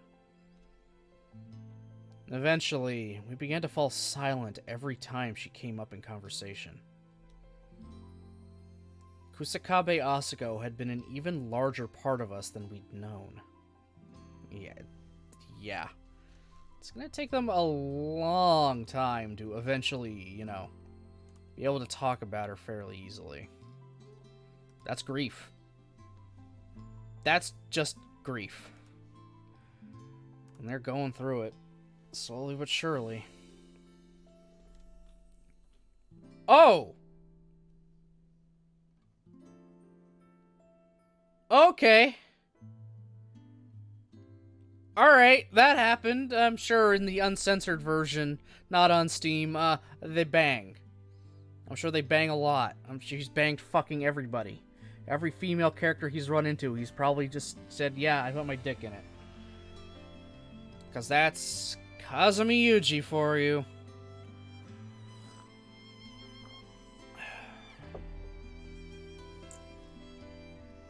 Words almost spoken, trapped by our closed mouths, curdled to frustration in our chests. The memory of Asako became a thorn in our hearts. By the time things got this far, the two of us no longer knew how to interact with each other. We tried to fill the holes in our hearts by holding each other, hurting each other. No. I was hurting JB. That's all. Out of selfish sadness. I'd lost one woman, and now I was taking my pain out on another. Even so, JB accepted my actions without saying a thing. Maybe she knew it was the only form of comfort she could offer me. Her kindness was almost unbearable. Sometimes, when I thought about how dependent I was on her compassion, the guilt and shame would bring me to the verge of tears. Whenever JB saw me holding back the urge to cry, tears filled her eyes as well, and she hugged me tightly. We had to find a better way forward than this. We needed to live more boldly, more crudely, the way Asako had. 私と一緒にいるとどうしても思い出してしまうなら一緒にいない方がいいのかな。 Ooh. When JB got home late from work, she'd take a bath, have a few drinks, and say the same thing she always did. You don't have to worry about me. As she slumped back on the couch, I stood behind her, using a dryer on her hair and giving her my usual replies. 辛いのは私の方かもね。ごめん、ユージ。忘れて。Tears rolling down her face, JB fell asleep right there on the couch. My heart aching, I picked her up without a word and carried her to her bed. One day, after things had continued like this for some time, JB left for work and didn't come back. Periodically, she'd check in over the phone. JB claimed she was busy with work, but in reality, she was probably just avoiding me. Or the suffocating sadness that had come between us. Oh my yeesh. So that's probably why he moved back to, what's it called? Asiko's cabin. To give them space, give themselves time to heal away from each other, because they weren't helping each other.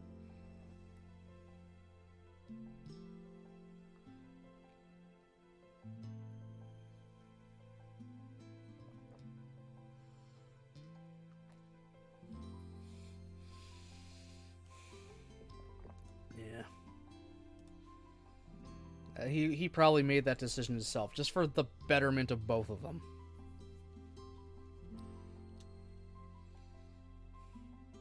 Without her around, the apartment was nothing more than a well-furnished birdcage. I might as well have stayed shut up in Asiko's cabin. What was I supposed to do now? They say life's a journey.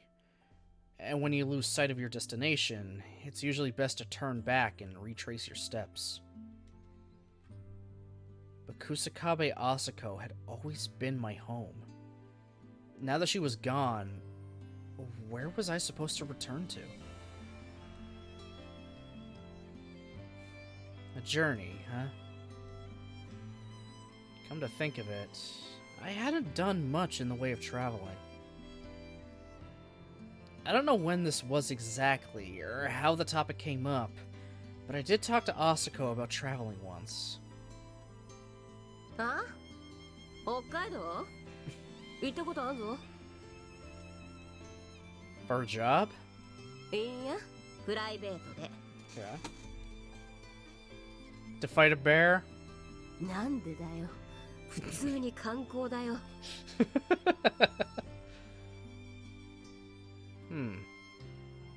Did you take a bus tour or something? いや、観光バスは嫌いだ。ほら、裏の納屋の中に幽霊のポンコツがあるだろ。あれで行ったんだ。Oh, the motorcycle? What's wrong with bus tours, though? だっておめえよ。観光バスなんてあれだぞ。はーい、時間です。あれを見てください。これを見てください。便所の時間まで決められてんだぞ。旅行が終わって家に帰れば疲れ以外の何も残っちゃいないような旅の何が面白い。 Fair enough. I've never been on a trip, so I can't really say. いいか、ユージ。旅の意味ってのはな、何を見つけて何を持ち帰るかが重要だ。人と同じものを見て人と同じ発見をすることはわざわざ旅に出なくてもできる。一人でバイクで気ままに旅して気になるものがあったら止まってみればいい。知らない道があったら入ってみればいい。道を間違えても気にしない。 That's kind of the thing with hiking, too, sometimes. At least, you know, at least hiking when there's a lot of different trails you can take, as in actual trails. It's not about, alright, where are we trying to go to? It's just start walking. Enjoy the experience. That's all. It's not about the destination. It's literally, it's not about the destination, but the journey along the way. I mean, when me and my girlfriend went hiking on our second date, we had a destination in mind, but we were talking the whole time, just kind of going. Then when we tried to go to a second part on it, we got lost. Definitely was trudging through not a trail to find a trail again. I'm pretty damn sure something stung my legs. Well, both of our legs were cut up pretty badly from just all the, random sticks and leaves and crap we were trying to walk through. We had fun. It's a date I'm gonna remember forever because of that. But yeah, it was great. Yeah, it wasn't about the destination. The destination's like cool to see, but it was just great spending time. It was our second date. And it was kind of after that we more or less decided to be together, so more reason for me to definitely remember. And, think about it. It's definitely one of my favorite dates over there. I know I'm being all gushy today talking about my girlfriend, but I fucking love her, guys, okay? I love my girlfriend. "自分で見て、感じて、発見して理解する。そういうことを繰り返してるとな、人と同じものを見ても違う見え方をしてくるもんだ。軍人なんて仕事をしてるとよ、そういった人とは違う視点ってのが重要だったりもするわけだ。わかるか？ Yeah, well, more or less. なんとなくかよ。まあ、そうだよな。よし、そんじゃお前が免許取ったらバイクで北海道行くか。一月も向こうにいりゃなんか違ったもんが見えてくるだろう。 What about work? サラリーマンじゃねえんだ。休めばいいさ。I think an office drone would have less trouble taking a vacation, actually. 細けい子だ、どうだっていいんだよ。バイク2台で北海道まで行ってよ。そっから先は現地解散で別行動な。Why even bother going together then? バカだな。私の後についてあれ見ろこれ見ろ言われたらバスと変わんねえだろうが。合流場所だけ決めて別行動すんなよ。I mean, smart move, smart decision. そんでな、キャンプ場で合流したら何を見てどう感じたか酒でも飲みながらお互いに語り合うってわけよ。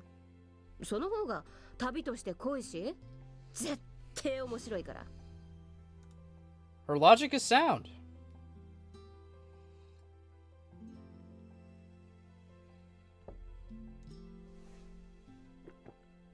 Ooh, she has sound logic. Sure. I guess we'll need 2 cameras then. 最初のうちはよ、一人の心細さで走るだけで精一杯になっちまう。景色見てる余裕すらねえ。けど慣れてくりゃいろんなもんが見えてくる。気がつきゃメットの中で大声で歌を歌いながら走ってる。一人を楽しどうしても一人じゃ寂しいってんならジョンを連れて行きゃいい。Oh, John. I'm so sad John died by bear. Oh, that was... Eesh. こうよ、タンクの上にベタっと伏せさせてな。犬がいるってだけでこんなに心強いのかって改めて感動するぞ。観光バスの旅行に比べりゃ無駄だらけだ。けどなユージ、人生ってやつは無駄を楽しむもんだ。無駄を重ねてきたやつの方が生きるのがうまい。楽しい人生ってやつだ。ま、ガキにはまだわかんねえか。Great, now she's making fun of him. Someday, let's go to Hokkaido. That proposal of Asiko's never actually became a reality. But that didn't mean it was too late for me. I hadn't known what to do with myself after losing her, but now I was starting to get an idea of how to move forward. long story short, I'm gonna leave and have myself a bit of a journey. どこへ行くの？ Good question. Guess I'll just go with the breeze for now. 目標を失ったら風の吹く方へってこと？ Sure. I'm still a Marine at heart, I guess. 帰ってくるの？ Of course I am. Absolutely. I mean, this is me we're talking about. I'll probably come asking you for help if I run into any trouble. 不安。あなた、お金とかちゃんと持ってるの？ Yeah, I got a bit saved away. And if I run out, I'll just look for work locally. まあいいわ。いってらっしゃいな。携帯だけはなくさないようにね。 That's a surprise. I was sure you'd try to stop me. 引き止めて欲しかったの？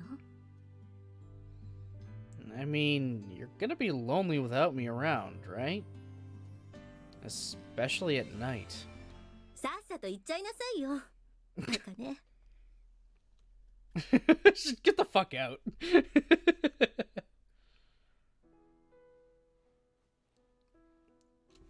I'm gonna hit a save now. セーブしないんだからね。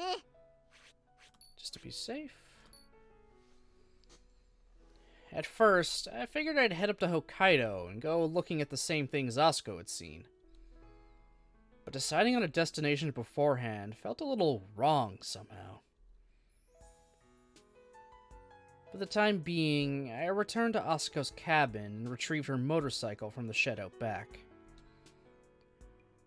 Taking the battery off its trickle charger, I reinstalled it on the oversized oil-cooled 1100cc bike, then pressed the self-starter switch. I'd half expected some trouble with the engine, but it started up just fine on the first try. And again, I'd taken the bike for a ride about 4 months previously. And when I was done, I'd removed the battery and added a fuel stabilizer to the tank and carburetor, so there wasn't any real reason to be surprised. As long as the engine started up, there wasn't much else to worry about. Once I tied my backpack to the tandem seat, my packing was basically complete. Next, I put on my riding gear. A pair of deerskin gloves, a leather double rider's jacket from the UK, and engineer boots with a visible wear on the left instep, where the shift pedal rested. All I had to do was strap on Asuko's old silver jet helmet, and I could leave anytime I pleased. Soon enough, I was on my way. Doing the things Asuko had done, seeing the things she'd seen, wasn't going to help me regain any of the things I lost. But it was the only way I could think of to fill the hole her death had left in my heart.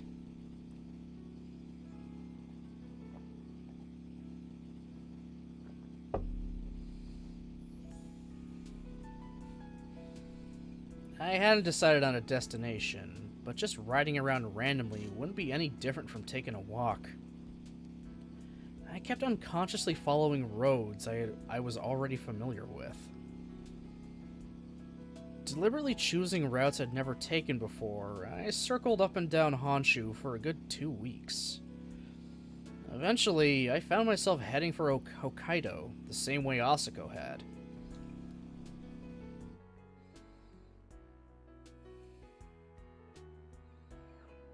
I tried to take the ferry to Orai, but there weren't any tickets available, so I rode over to Sendai instead.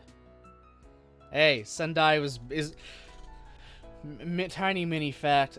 Sendai is more or less the place where Yamaku Academy from Katawa Shoujo is supposed to be. More or less around there. That's where a lot of the photos they took were from around that area. Yeah. So it's like, yeah, I decided to stop by an academy. It was just kind of along the way. Seemed to be for disabled students. Seemed like an interesting place, but I didn't really have time to be there long. That's the fan fiction right there. That's fan fiction rating.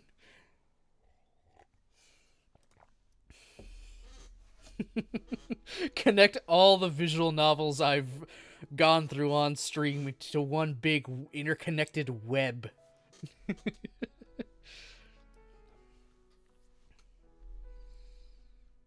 They didn't have many spots for two-wheeled vehicles on the ferry, so if you wanted to be on the safe side, it was best to reserve a spot in advance.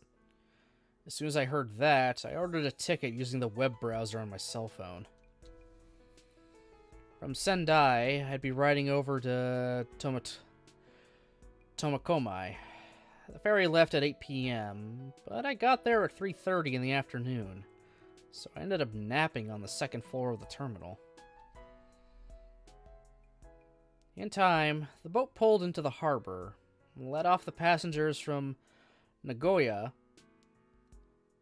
and finally allowed us to board. I hope I'm saying some of these names right.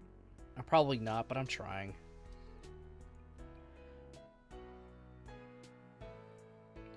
I'd taken a few boat rides inside of combat vehicles, but this was my first time taking a motorcycle onto a ferry. Honestly, the process made me a little nervous. Given the size of my bike, I had to be very careful. If I opened the throttle, the rear wheel might skid on the metal deck. One panic squeeze on my front brake might send me toppling over. Following the staff's instructions, I made my way toward the bottom of the boat, put on my handle lock, and tied the motorcycle down, leaving it in low gear. It seemed to be fixed firmly in place. They explained I wouldn't be able to touch the bike again until we reached Hokkaido, so I took my backpack off the rear and headed up to the passenger cabin. Eventually, a gong rang out to signal our departure, and the ferry set sail with a bit of assistance from a tugboat. Outside the cabin window, the lights of Sendai Harbor and the city beyond rolled slowly by. Okay, that's gotta be the coolest thing in the world to see.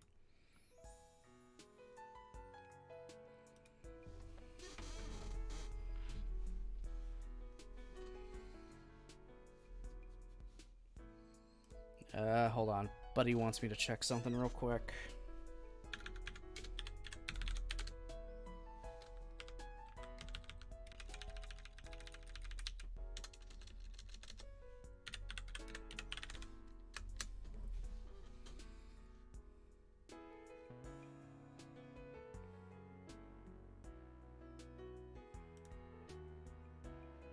Just checking some stuff.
Do I even have?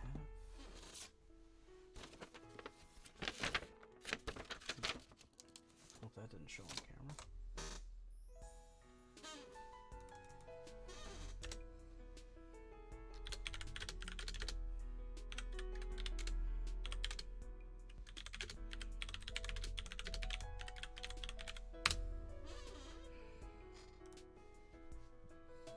Yeah, I'm gonna have to do something for my buddy after this.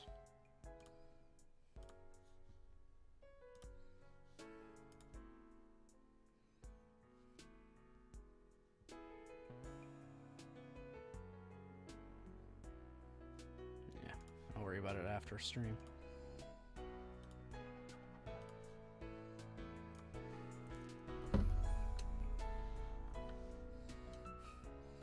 I left mainland Japan behind with a silent farewell, swearing that I'd return one day with my strength renewed. Or something like that.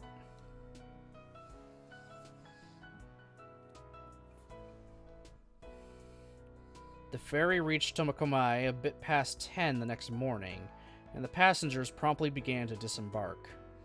After untying my motorcycle, I waited for the four-wheeled vehicles to finish, then finally made my way off the boat and onto northern soil. My first impression of Hokkaido was simple. It was a seriously spacious place. The roads were all very wide, and once you got a bit outside of town, you tended to find a whole lot of nothing.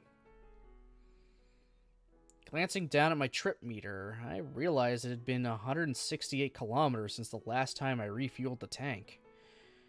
I rode around looking for a gasoline station, but to my surprise, there were none to be found. On the verge of panic, I stopped my bike and took out a road map. Using my cell phone to pinpoint my location, I scoured the map and found the nearest gas station seemed to be over in Iwamizawa. After finally getting my hands on some gasoline, I was wondering what to do next when a small group of bikers rode by, their motorcycles burdened with luggage. Is he just gonna randomly join their little caravan convoy there? Just for a little bit?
I followed them on a whim. They led me past a city famous for its melons, and ultimately to a place called Nisho Pass. I stopped to eat at a drive-in there and asked a biker in his 50s who looked like a veteran where I could find the local campground. He pointed it out on my map. I suppose I had gotten used to city living, but Hokkaido really did seem huge at first. I couldn't remember the last time I'd seen the horizon like this. It almost felt like I was in a foreign country. The road stretched out endlessly in front of me. I was riding a gas guzzler that couldn't manage more than 20 kilometers per liter, so the numbers on my trip meter were a source of some real anxiety. I made a habit of fueling up every chance I got. Who knew if there'd be another gas station after this one? Had Asuko felt the same way looking out at this scenery? My 9th day in Hokkaido. Man, he really spent a lot of time just kind of out there.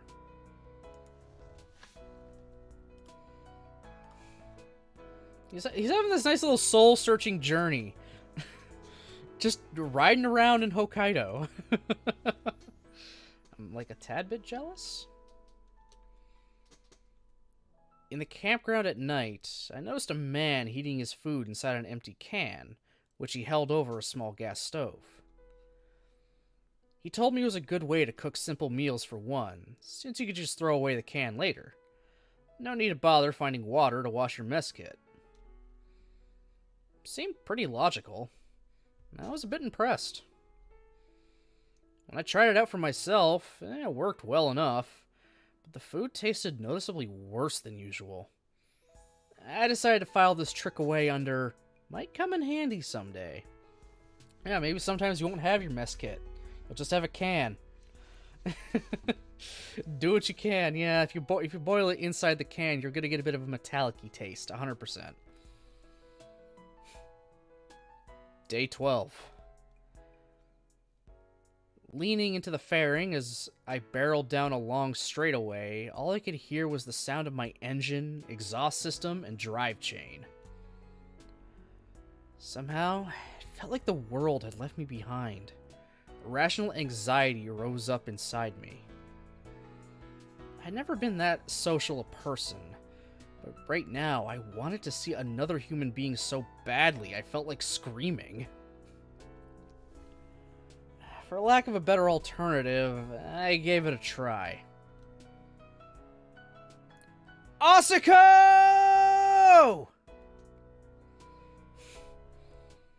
I'd come all the way up north, and here I was shouting the name of a dead woman.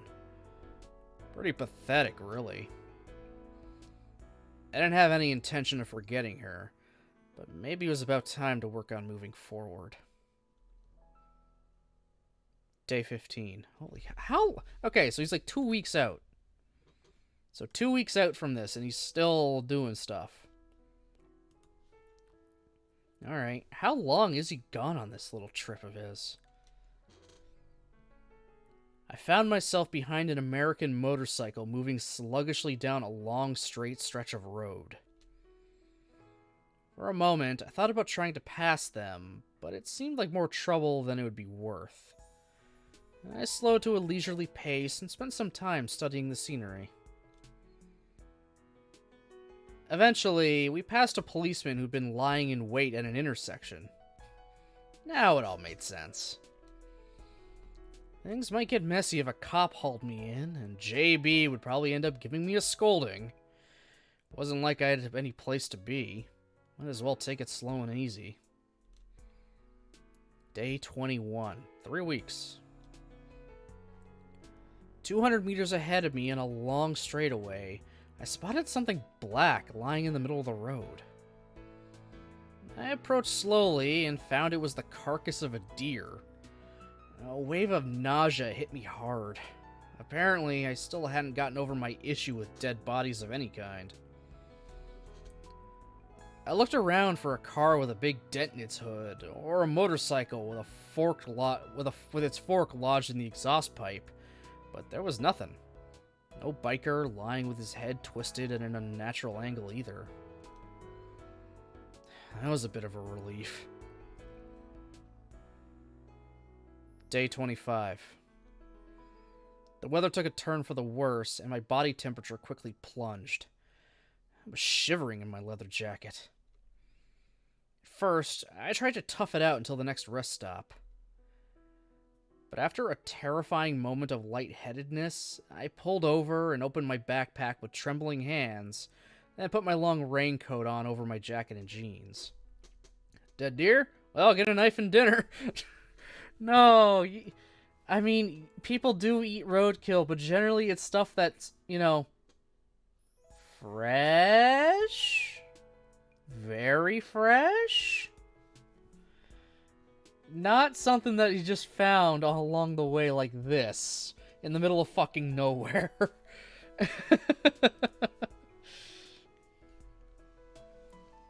I mean, I'm not one to turn up some actual good venison. I like meat. I mean, I have fucking moose meat sitting in my damn freezer now. Ground moose meat. It's pretty good. Actually really good.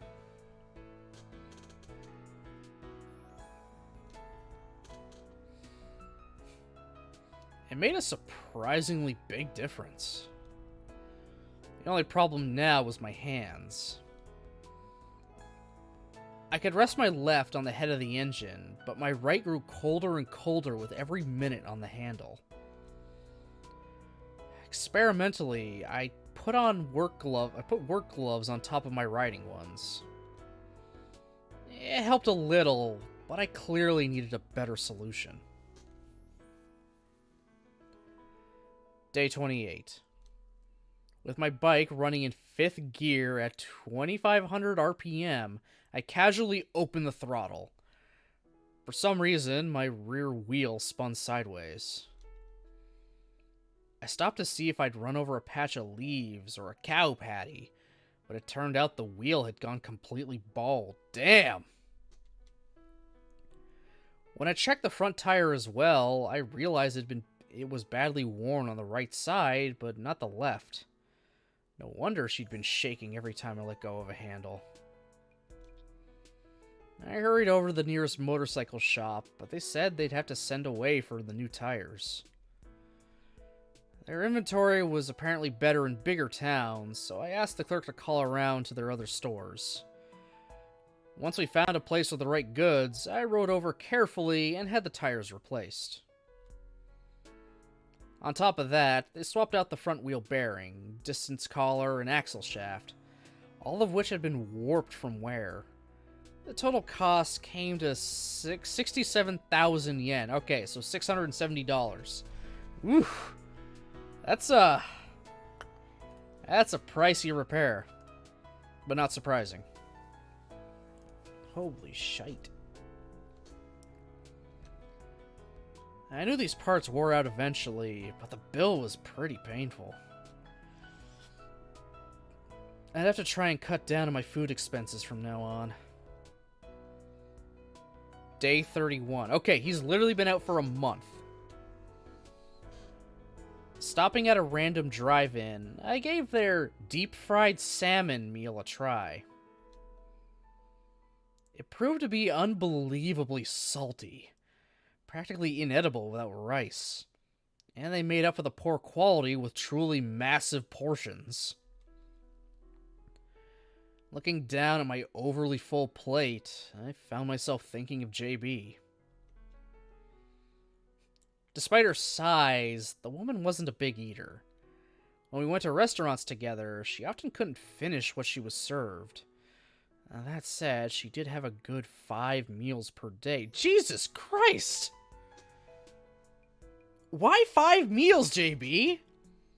Well, I mean, breakfast, second breakfast, lunch, dinner, afternoon tea, all that. 11sies.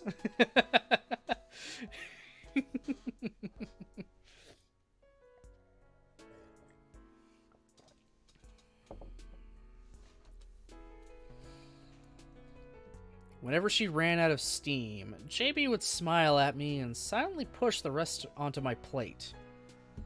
"You're young, so eat up," seemed to be the message. Back when Asako was alive, she'd apparently played a similar role. JB might be a large, noisy, shaggy-headed woman, but you had to admit, she did have a bit of a cute side. Wonder what JB's doing right now. For the first time since I'd left, I found myself missing her. My mind had been full of Asako for a very long time. Maybe it was finally beginning to make a little space for other things? That same night, I sent JB an email from my phone. "I love you, Julia." I received a response to this brief message in less than a minute. "Are you drunk?"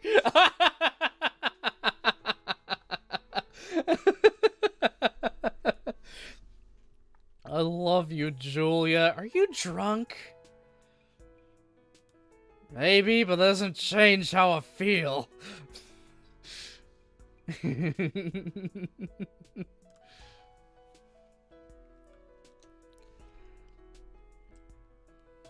My first reaction was something along the lines of, "That damn shaggy head."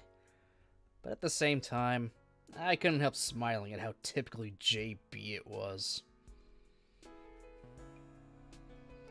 I'd seen and experienced a lot since arriving in Hokkaido, and I was starting to regain something that resembled self-confidence. But at this point, I also began to notice something strange. Even when I gunned the throttle, the needle on my RPM gauge was responding very sluggishly. Asako hadn't exactly treated this engine kindly in her day, and it had a good 70,000 kilometers under its belt. It tended to burn through gasoline quickly, god damn. I had been riding it carefully and changing the oil on a regular basis, but one day I noticed a strange clattering noise coming from the head. And when I pulled over into a convenience store parking lot, the engine promptly gave up the ghost. No matter how many times I pressed the switch, the starter relay just click-clacked, and the bike didn't even twitch. Damn. I tried push-starting it in second gear, but the instant I released the clutch, the rear wheel just locked up. For lack of any better options, I spent 6 hours pushing the heavy hunk of junk down the road to the nearest repair shop. Okay, replacing an engine is going to cost you some big bucks. From what the mechanic could tell, either the journal bearing in the crankshaft or the big end bolt of the conrod had probably broken. And repairing it would be a major operation, requiring them to remove the engine from the body of the motorcycle. My financial situation wouldn't allow that, so I called up a vehicle transport company instead. Ended up having to push it another 27 kilometers to the nearest depot. Oh my god, when I had to push my bike maybe like 2.5, 3 kilometers, that killed me. I was huffing and puffing. I mean, I'm also out of shape, but, you know. Still, that was hard on me. Hard on my legs, hard on my back, hard on everything. And the actual motorcycle will weigh more, and he's got to push it significantly. Oh my god. Hope he made a lot of, rest stops. Like, Jesus.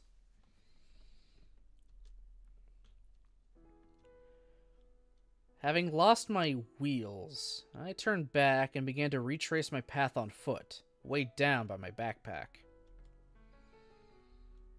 Honestly, what the hell was I doing? It might have been funny if it wasn't so ridiculous. As I trudged down the road with my leather jacket and an oversized backpack, a group of bikers roared past. A few of them were going ridiculously fast. Where were they off to in such a hurry? If they had someplace they wanted to be that badly, I envied them. One of the motorcycles in the group actually took the time to turn around and come back after passing me. It was a Kawasaki D1 with a strange orange and purple paint job. The person riding seemed to be a relatively young man. Lifting the visor of his helmet, he asked me if I'd been in an accident. When I honestly replied that my bike had simply met its end, the guy gave me a knowing grin and said, "Bet you rode it to death and never changed the oil, right?" Making excuses seemed like a waste of effort, so I gave him a wry smile. The man offered me a ride toward my destination, but of course I didn't have any such thing. That was the only reason I'd ended up here in the first place. I'm just a moron who spent the last month riding around in circles. The man's reply to this was, "Ah, youth," and a loud burst of laughter, adding, "Guess I'll leave you to it then." He raised a hand in farewell and rode off the way he'd come. It's like, ah, youth. Enjoy it while you can. Bye. I'm not taking you now. Enjoy. Gotta learn the hard way.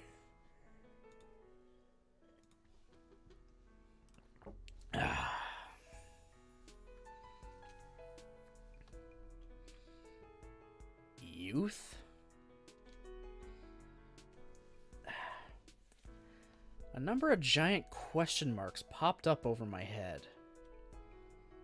The word didn't really mean much to me. I hadn't attended ordinary school since I was very young, and my adolescence hadn't exactly been a typical one. Wasn't youth for people who go to normal schools? The kind of kids who still think the world's a nice place?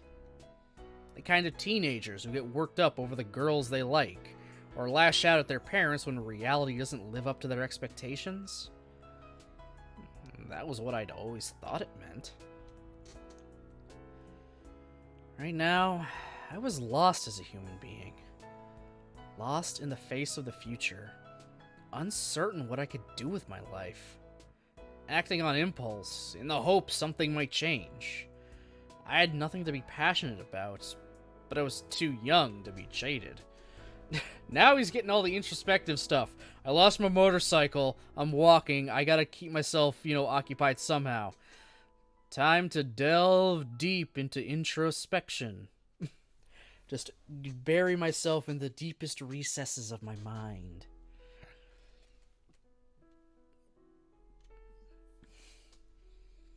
And all these jumbled feelings had slowly filled me with a vague sense of anxiety. From anyone else's perspective, it was probably a textbook case of youthful angst. Once I realized that, the whole thing suddenly seemed remarkably idiotic. Youth, huh? It was embarrassing even to say the word out loud, but somehow it felt like a symbol. Maybe that was exactly what I'd been lacking. Time to go home. I still wasn't exactly sure where home was, but that wasn't important right now. A few days later, I called JB and informed her I'd be returning, then caught a flight from the new Chitose Airport. Compared to my long outward journey, the trip back was over in the blink of an eye. I really drove home exactly how much time I'd spent blundering around like an idiot. Still, Asuko probably would have smiled and told me, "That's just fine, kid. Flounder around all you want. Life's all about the struggle, see? Don't try to make things easy on yourself." With my master's words ringing in my ears, I returned from my travels with nothing concrete to show for them. And bearing only fatigue for a souvenir, I made my way back to Yamanashi, where Asuko's memory still lingered strongly in the air.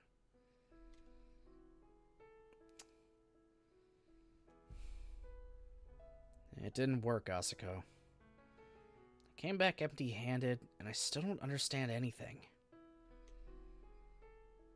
Also, I kind of busted your bike.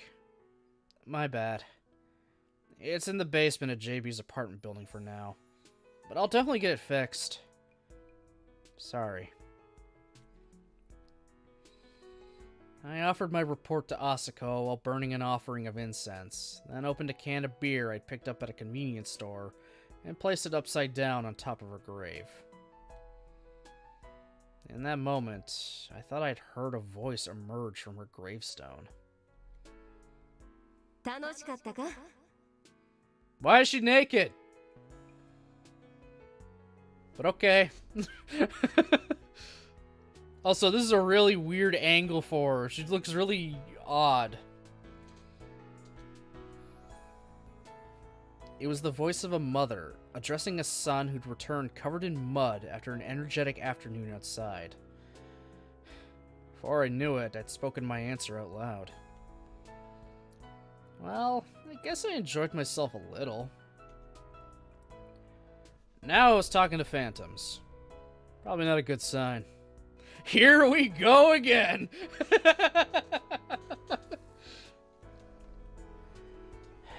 Anyway, what am I supposed to do with myself now? Naturally enough, the slab of stone in front of me didn't provide a reply. Still, it felt like an answer did flash briefly through my mind. Yeah, sure. Can't hurt to give that youth thing another try. Maybe spend some time in a normal school for once. There was no guarantee it would change anything, but it probably beat doing nothing at all.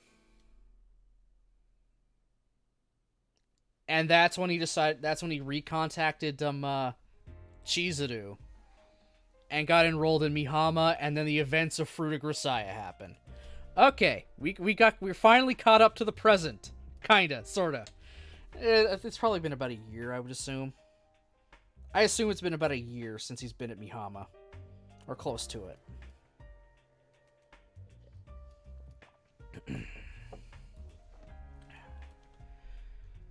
So anyway, I asked you to arrange my transition to reserve status with SIRS, then approached Tachibana Chizuru and got her permission to enroll at Mihama Academy.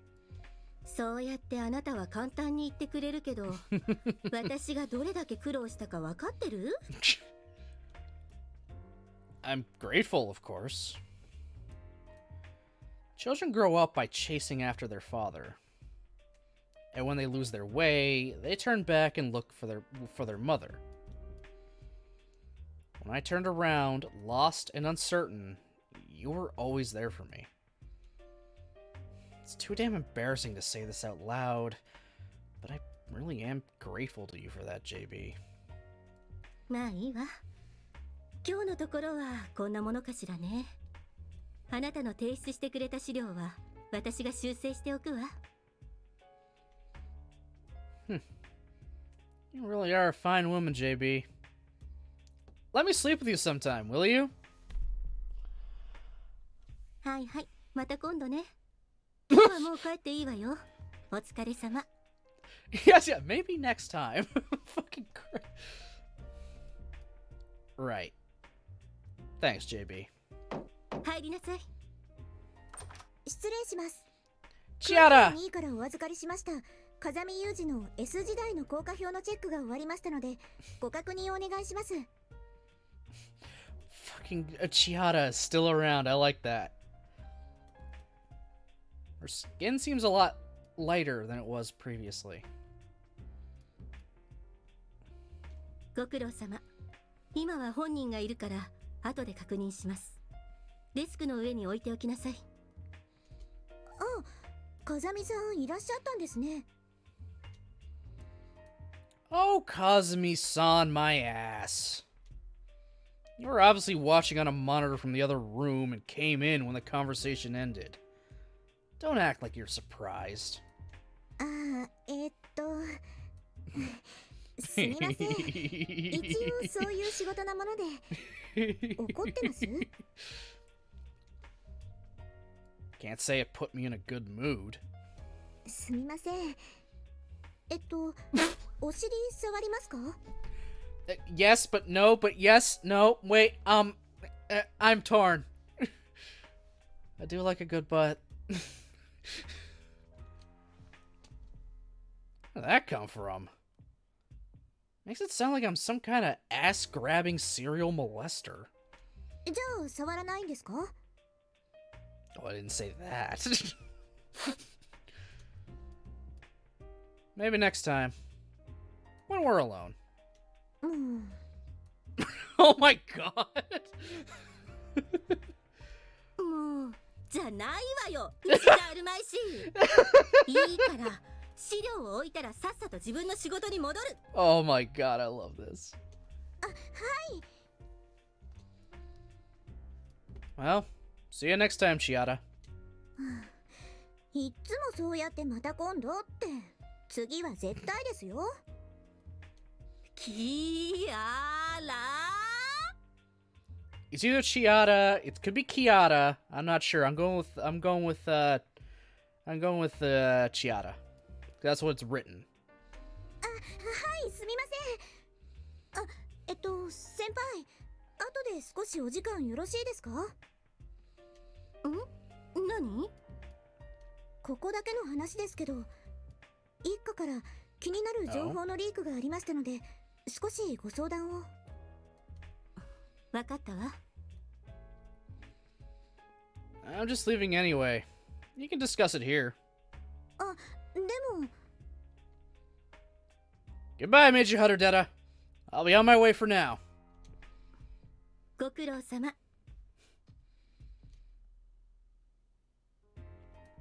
A leak from First Division probably means Akasaka's up to something fishy. It's better for field agents like me not to hear too much about that sort of thing.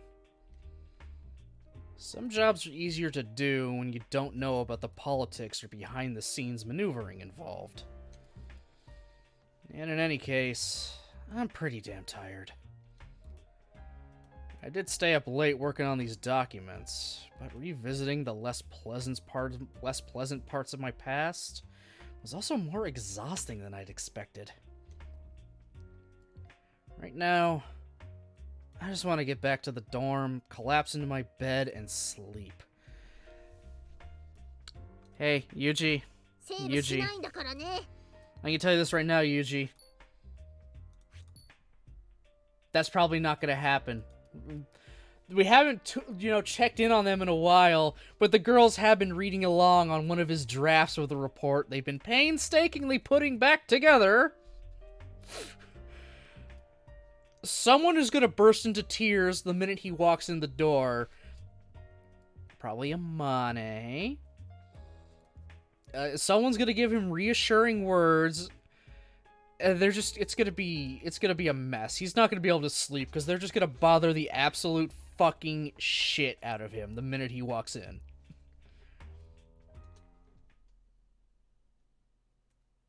Or not. みちる様、いらっしゃいますか? Okay, it's been forever since we went back to the girls. I'm actually relieved.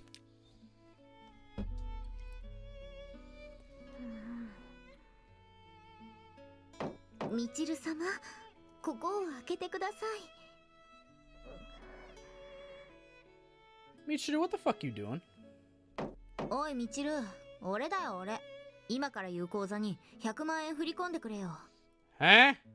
誰よ。もう、いつまでおへそをひん曲げてるおつもりですか？いい加減に出てきてください。私のことはもう放っておいてよ。そうはいきません。この小峰幸、みちる様のことが心配で何をしでかすか分かったもんじゃありません。とりあえず扉から3メートル以上離れてください。できれば何か遮蔽物の陰に隠れた方がいいかもしれません。Sachi? No. さっきあんた何する気？天の岩戸に例えるならば、古来より引きこもりは愉快なダンスでおびき出すというのが通説ですが、あいにくと私はダンスが苦手なのです。そこで爆破です。はぁ？踊りが苦手な私に代わり、みちる様にソウルフルなダンスナンバーをお届けして、心ゆくまで踊っていただこうかと。主に爆風で。Sachi, why are you exploding a door? ちょっと待った。出る。今出る。すぐに出るから。蕎麦屋の出前じゃあるまいし、今さらそんな言葉にどんな信頼を受けと？さあ、ギグの始まりです。頭を空っぽにしてあげましょう。いろんな意味で。待ちなさいって言ってんでしょが。わあーじゃないわよ。全然驚いてないじゃないのよ。なんで舌打ちした？なんでちょっと残念みたいな顔してんの？ねえ。サチがっかりです。言っちゃったよ。がっかりって言っちゃったわよこの子。なんなのよ。まあ出てきちゃったものは仕方がありませんね。みちる様、もうすぐ晩ご飯のお時間ですので呼びに参りました。そんだけ？それだけのためにどうしようとしたの？はい、そうでもしないとみちる様は出てきてくださらないと思いましたし、あまりのうざさに放置してますます意固地になられても死ぬほど面倒なので、さっさとやっつけてしまおうかと。Classic. セーブしないんだからね。 Classic Sachi. Oh my god, we're still in the same one here. 1 second, I'm gonna check.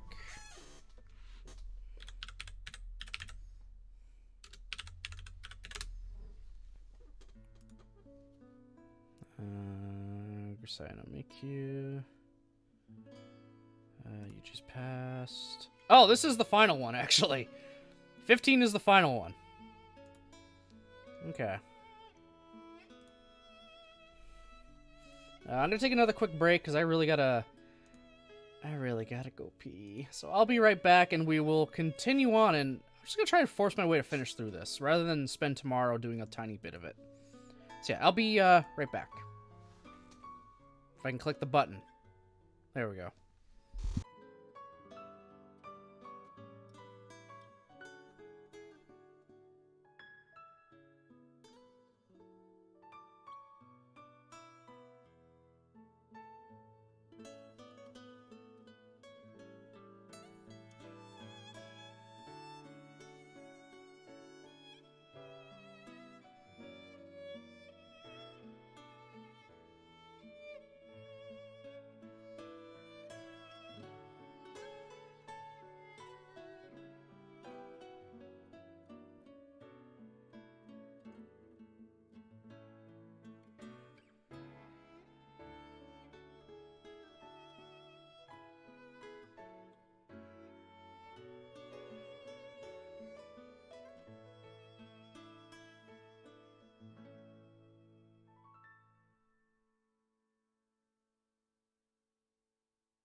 Alright, I am back.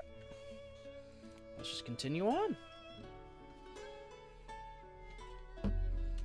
正直だなもう面倒とか言うな。すみません。手段が多少強引であったことは自覚しておりますが、ツンデレ当番としての自負もありますれば、私以外でお客様に対処できる者もいないのではとの自己判断です。どうですか、みちる様。あれから少しは落ち着かれましたか？うん。ごめん、ソチ。もうだいぶ落ち着いた。なんか一人で興奮してバカみたい。ほんとごめん。私は全く気にしていませんから、そのお言葉はマキちゃんに。そっか。なんかついカッとなって殴っちゃったしね。謝らなきゃ。Forgot about that. そうですね。私は全然全くみじんも怒っていませんから、どうかお気遣いなくです、この野郎。ねえサチ、あんた本当はちょっと怒ってる？ No, whatever would you mean? What do you mean I could be upset and mad? I'm not mad. ちょっとNo, she's pissed. ああ、ごめんなさい。なんかもうちょっとってレベルじゃないのね。はい、ごめんなさい。というわけで、幼女に対する暴行傷害の罪で松島みちる容疑者の身柄を確保、連行してまいりました。That escalated quick. 連行？連行ってどういうこと？私をはめたのね、サチ。チルチル。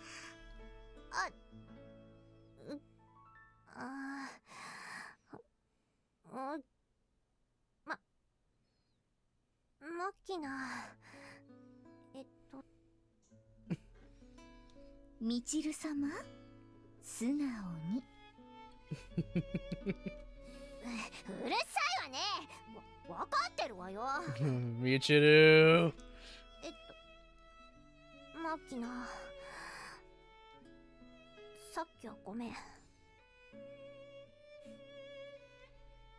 のよ、全然気にしてないのよ。でも一個だけ約束して。約束？なんかあれなのよ。もう死ぬとかそういうのやめて。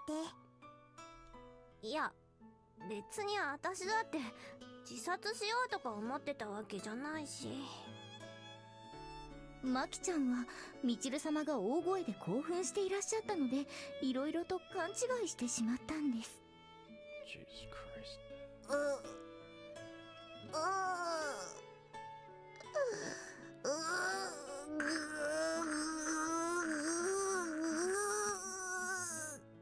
Ew, no, don't make that noise ever again. ご覧ください、マキちゃん泣いてます。泣いてるのこれ。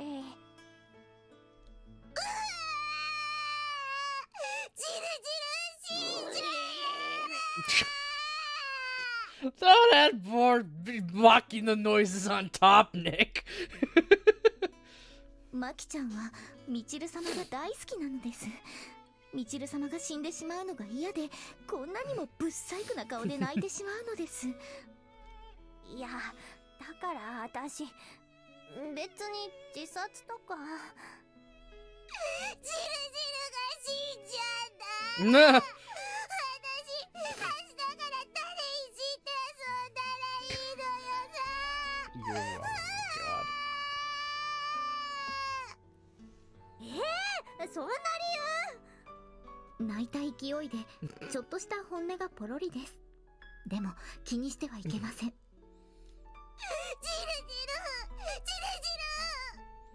ジルなによっていうか、ジルジル言うな。ジルジル死んじゃ嫌なのよ。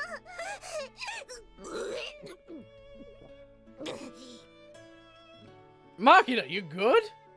泣きゲロです。横隔膜の痙攣で軽く一口吐いて今飲み込みました。牛でいうところの半数プレイです。うわー、汚いわね。だから私は死なないからちょっと落ち着きなさいよね。ほんと勝手に死んじゃったりしない。約束する。 She promises. はい出ました。半泣き上目遣いの懇願です。ここはガッとマキちゃんを抱き寄せて優しく耳元でささやきましょう。はい、ガ Sachi, what the fuck are you doing? ガさあみちる様、本音をどうぞ。バカねえマキナ。私は自殺なんかしないわよ。もうずぶとく生きるって決めたんだから。本当に約束するわ。心臓に毛が生えたみたいにちゃんとずぶとく生きる。うん、心臓に毛が生えたみたいに Bold as ちゃん brass. と生きる。美しい友情ですね。感動的な曲があれば泣いてしまえるシチュエーションです。というわけで僭越ながらこの小峰幸、ここで一曲。もう遅いから帰ってお Oh my god. いで眠いのならキスをしておやすみ。サチ？はい、なんでしょう。なんかさ、いろいろと盛り上げようとしてくれてるのはわかるんだけど、いろいろと台無しだから。そうですか。やはり作詞作曲小峰幸のサメの歌の方がよろしかったでしょうか。 Sachi, stop. 選曲の問題じゃないよね。気づいて、届け、私のこの思い。とにかく死んじゃダメなのよ。わかったの？ Capiche? だから死なないってば。そりゃね、チルチルバカだし、よく見るとブスだし、一生彼氏とかできないかもしれないけど。 Makina, holy fuck! チルチル負けんな。とにかく負けんな。チルチルはやればできる子なのよ。やればできる子って言っても、やらせてくださいって言えばやらせてくれる子のことじゃないのよ。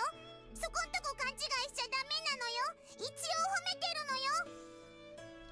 今一瞬でものすごくイラッとしたんだけど、気のせい。そう、私は可愛いのでブスのことはよくわかりません。 I would not call Michiru an uggo. ああ、そう。なんかもうどうでもいいわ。何にせよこれで仲直りですね。なんか全然納得できないし、全く釈然としないけれども、まあ一応場の空気を壊しちゃったことは謝っておきたかったし。 Yeah, where are 他の連中はどうしたの？ where is Sakaki and Mane? あまねは晩ご飯を作ってるのよ。もうすぐできるってさっき言ってた。 And Sakaki? Is she being an epic gamer girl in her room? ユミコは？榊さんはお部屋に戻られてパソコンでネット巡回をしている。またエロサイト巡り？うん、今日は会員制の情報サイトを見に行ってるみたいだよ。 Oh. 今日はって言ったら、普段はエロサイトばっかり見てるみたいじゃないのよ。大体なんでサチはユミコのアクセス先を知ってるのよ。なんでと申されましても、この寮の管理を任されているのは私ですし、当然のごとく寮のゲートウェイサーバーのシステム管理者も私ですが。 Oh. びっくりするぐらい何でもやってるわね。あんたどこまで行く気よ。サッチンはもうあれな。どこの国に行ってもスパイで食っていけるな。そんな、そこまでの自信は Oh ま no. だちょっとないけどね。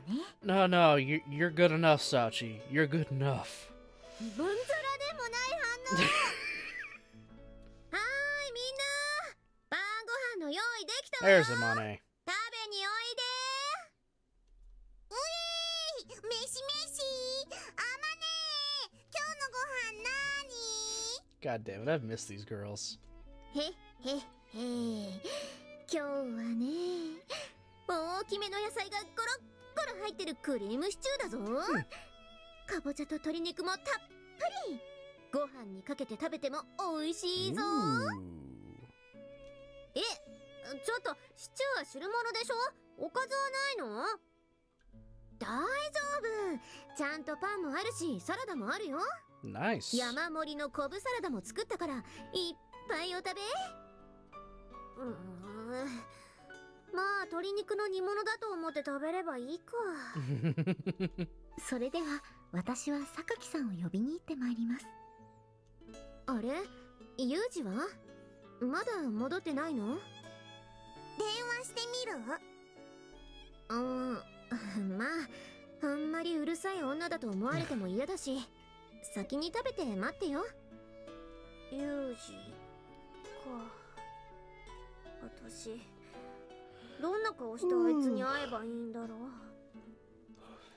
そういうこと言わないの。いつも通りでいいのよ。いつも通りで。 So an idiot. そうだね。お兄ちゃん早く帰ってくるといいね。 Alright, back to Yuji again. That took a lot longer than I expected. It's already 7 p.m. Probably eating dinner back at the dorm. Couldn't hurt to let them know I'm on my way. After sitting down near the priority seats on the train back, I take out my 2 cell phones, one private, one for work, and turn them on. Once they read their SIM cards, my phones take me to their home screens. From there, I give my voicemail and email inboxes a quick check. There's a new message. JB, huh? I open my mailbox and check the email I just received. It's definitely from JB, but both the subject and the body of the email are completely blank. What's with this? A blank message is one thing, but there isn't even a title. Some sort of network error, maybe? For some reason, I have a bad feeling about this. I guess I'll check in over the phone. But just as I open the address book on my black business cell phone, it suddenly begins to ring. That's some strange timing. Is it JB? Hello? 9029だな。 Yeah, that's right. And who are you? 諜報一課のものだ。わかるな。 What does Surf want with me? 仕事だ9029。17分後にそこへ迎えが行く。その場で待機。 Hold on. I'm 2nd Division. I can't take orders from anyone other than my commanding officer. Where's Major Harudera? ハルデラ3佐は現在特別方面の作戦指揮に当たっている。現時刻より私が貴様の担当官だ。自己紹介はいるか？ What's going on? Did something happen? 質問は後だ。任務についての説明は移動中の車内で行う。 Hold on a minute. I'm in the reserve now, aren't I? At least let me speak with Major Harudera first. よく聞け9029。本作戦における指令は特区に該当する。貴様に拒否権はない。 Oh boy. 理解できたらおとなしく待機していろ。いいな。 Directive 9? Seriously? He's talking about Special Presidential Directive Number 9. This is a direct order from the current incarnation of Uncle Sam, and an ultra-critical mission that takes priority over everything else. Understood. 9029, now standing by. いい子だ。おもちゃはこちらで用意する。そのまま待て。 Tell me your name at least. アダムだ。 Adam, that's it. That's all we get. Adam. Adam? Well, that's certainly bland enough. But with urgent missions like this, many case officers prefer to temporarily adopt simple names that are easy to remember. In that sense, an alias like Adam isn't anything out of the ordinary. Of course, I'm also acquainted with a shaggy-headed case officer by the name of Major Harudera Yuria, who favors the downright embarrassing code name Queen of Hearts. What exactly is going on with her anyway? I wonder if I can get through. Private phone calls are forbidden during operations, and sometimes they even block you from the network entirely. Clinging to a final thread of hope, I call JB's number from my address book. But as expected, the call doesn't go through. Just for the hell of it, I use my private phone to call the digital line connected to her computer terminal, but that's no good either. Okay, what happened after we left? According to the robotic messages from the telephone company, either her phone's off or she's somewhere without adequate reception. At this point, I don't have much choice except to follow Adam's orders. Precisely 17 minutes later, I'm standing in front of the station when a black vehicle pulls up to the curb. It's a minivan with a symbol of a leading automaker on the hood. Makes for a bit of contrast with the off-white commercial vans SIRS tends to remodel for their purposes. The guy behind the wheel doesn't look Japanese at a glance. And when I'm practically pushed into the back seat, there's another foreign-looking man waiting for me there. Even by first department standards, I'd imagine they were deeply connected to Akasaka. Are you Adam, then? ああ、そうだ。初めましてと行きたいところだが、あまり時間がない。手早く準備を進めよう。 Okay, I didn't expect this to go into a mission. しないんだからね。 But I'm into it. I'm into it for the long haul now, I guess. I was just confirming your name. Don't worry, I'm not particularly interested in you either. よし。では90295号、状況を与える。本任務は特区に該当する狙撃任務である。使用火器と弾丸はこちらで用意した。確認しろ。 What the hell? The rifle case he passed me is bizarrely oversized. When I snap it open and take a look inside, I find an absurdly long barrel and a surprisingly compact rifle body in the bed of a shock-absorbing foam. There are also 3 bullets sitting snugly in their own cutout section of foam. They're 12.7 by 99mm rounds. This is anti-material weapon. 使い方はわかるな。 What the hell are they getting him to snipe? That shit you use against tanks and crap. Like, what in the fuck?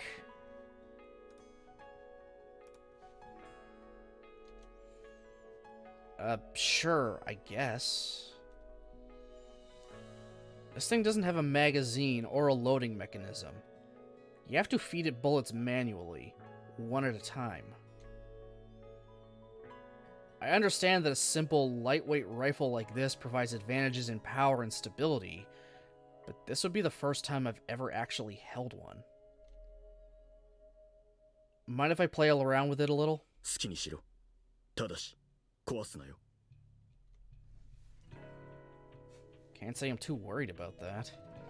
This thing's not particularly complex, mechanically speaking. The trigger unit is a cassette model. Even if something goes wrong with it, you can swap it out just by removing 2 takedown pins. I lifted the bolt handle and pulled it back, revealing a red plastic dummy cartridge. This has to be my first time handling a gun where the bolt handle connects directly to the rim of the bullet.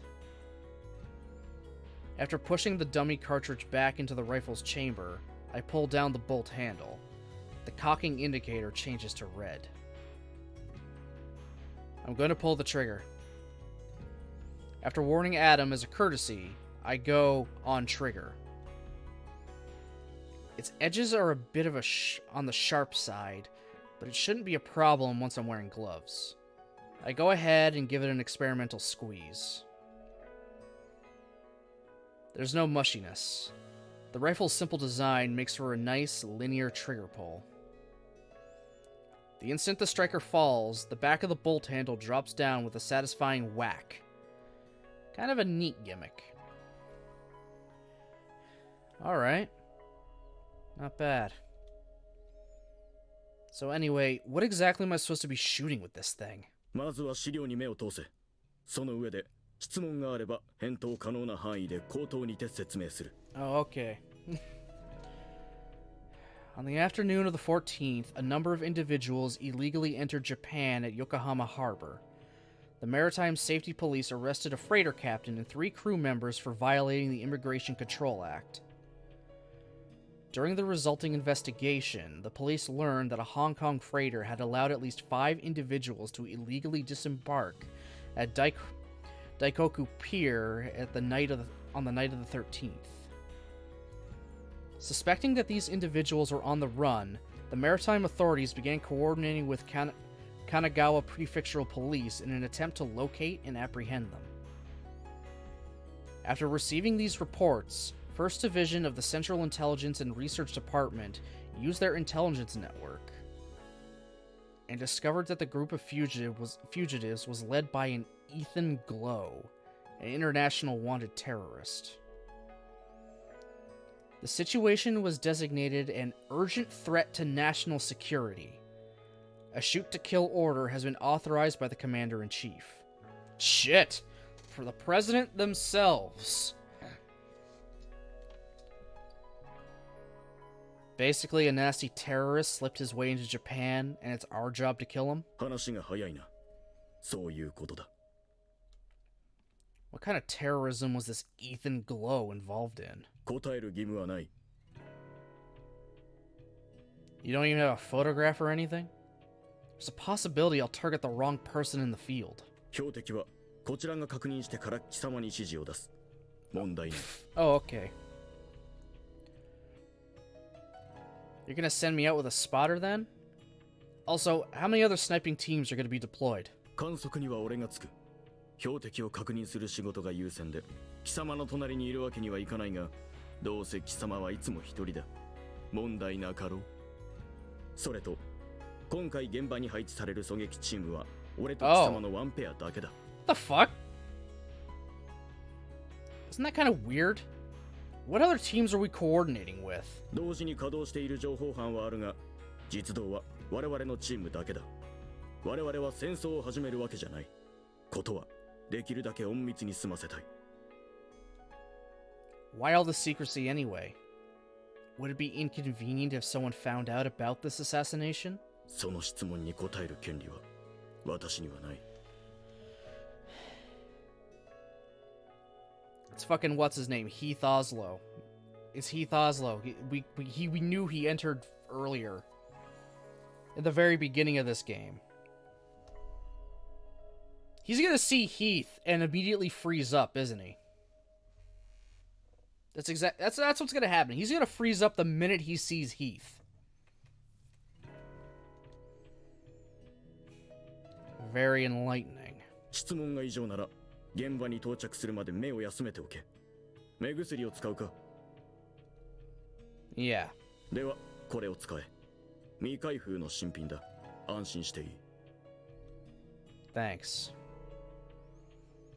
The eye drops Adam hands me are the same kind I always use.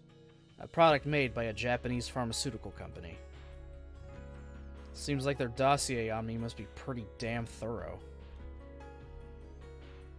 After applying the eye drops in my usual manner, I close my eyelids and begin moving my eyeballs in figure eights.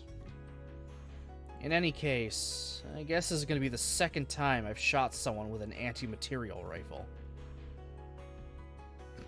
During the airport hijacking, my instructions were simply to neutralize the target. But today, it's an unambiguous kill order. I suppose I might be able to manage it, but the after effects aren't going to be pretty. If they know my favorite brand of eye drops, these bastards have to be aware I can't kill people. They probably just don't care. They're probably planning to coax me into pulling the trigger through hypnosis. But in my case, the effectiveness of that depends on the person doing the suggesting. Lieutenant J and I had eaten the same food and trudged through the same mud. I pulled the trigger for him because I genuinely wanted to protect him and my other comrades. And back then, Asako was still alive. She was the only reason I recovered from my brainwashing. If they hypnotize me into murdering someone now, what happens if I can't get back to normal? Will I end up killing one person after another as an escape from my fear? The same way I did when I was a kid? Guess I'd end up locked in some basement again, numb to the world around me, wrapped up so I can't thrash around. I'll rot down there until someone else comes to save me. Or until I starve to death. Wonder what everyone back at Mihama Academy is going to think if I suddenly disappear from their lives. I just told them I was going to work. If I don't come back tonight, will they worry about me a little? idea makes me feel kind of guilty. And a little happy as well. Now that I think about it, I lost my home when Asuko died, but I guess I found another at Mihama. I've got Sakaki, Amane, Michiru, Makina, Sachi. Guess it wouldn't hurt to include Chizuru either. She's done a lot for me, I guess.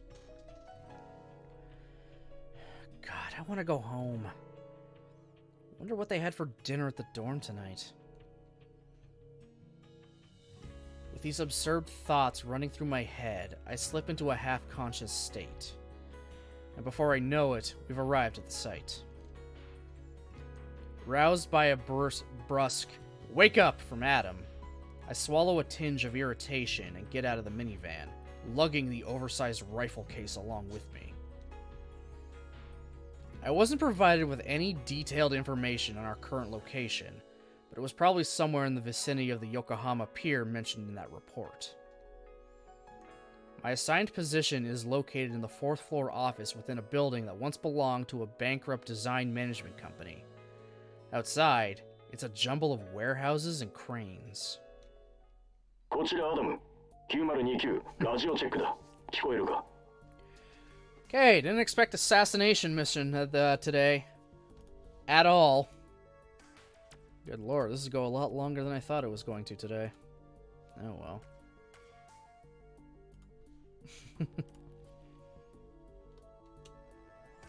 Yeah, loud and clear. 準備はいいか? ターゲットを伝える. Yeah, anytime. 貴様のポイントから見て真正面。12時の方向にひときわ巨大なキリンが見えるな。オレンジ色をしたガントリーだ。Okay, giraffe is crane. I see a few of them. Which one? 手前から2番目のキリンの足元を見ろ。前足の付近だ。そこにターゲットが現れる。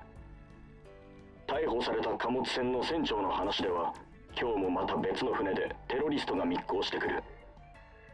それと同時に大きな荷物が届くらしい。イーサン・グローはその荷物を受け取りに必ず現場にやってくる。いいか、確実に仕留めろ。失敗は許されない。Should have deployed a larger force then. Why is it all on me? できることなら私だってそうしたいさ。しかし、大部隊を動かせば必ず人目につく。貴様を指名したのは彼女の意志だ。Her? JB? Her? 貴様が知る必要はない。もうすぐ船が港に入る。射撃準備に入れ。Fine, whatever. I just want to get this over with and go home.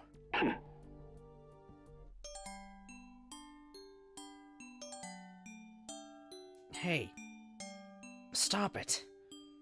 Don't play that song. I can't concentrate on sniping. なら曲に集中しろ。さっさと終わらせて帰りたいんだろう。Damn it. 大体、帰るってどこへ帰るつもりだ、貴様。Oh, 例の fuck 社会 you. 不適合者を集めた学校か。Fuck you, buddy. Was that any of your business?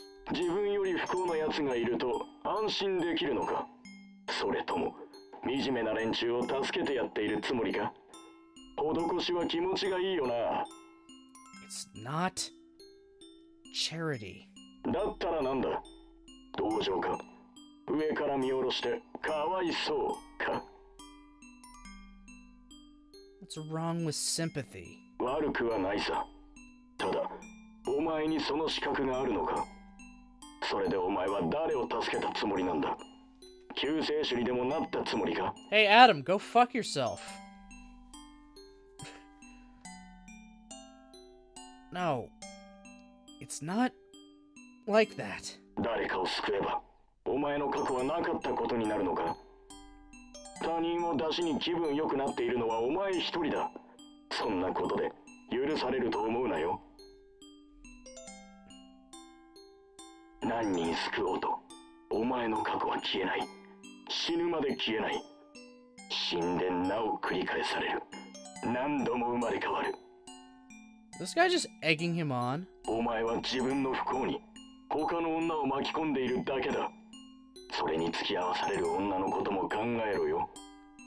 お前をいい人だと信じて純粋な眼差しを向ける女にお前はどんな顔をしているんだ。一度鏡で確認してみろ。 Just stop it already. I get it. Please. お前にできることといえば人を殺すことぐらいだ。違うか？ No, you're not. That's all I'm good for. だったら殺せ。言われた通りに殺せ。それがお前の生きている意味であり、生きている証だ。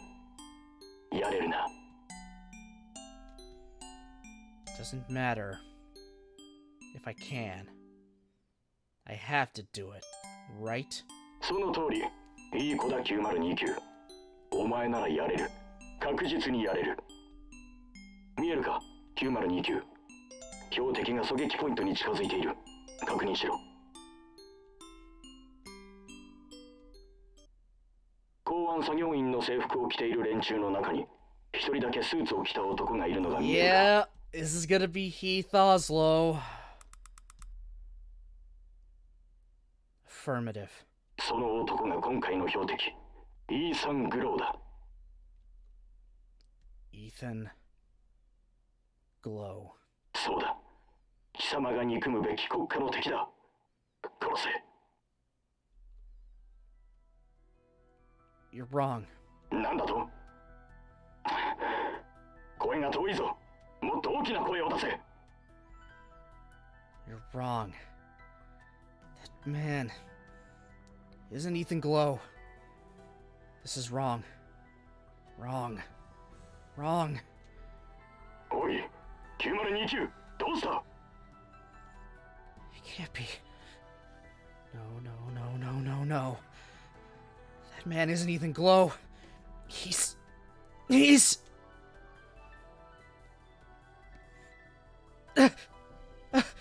Ah!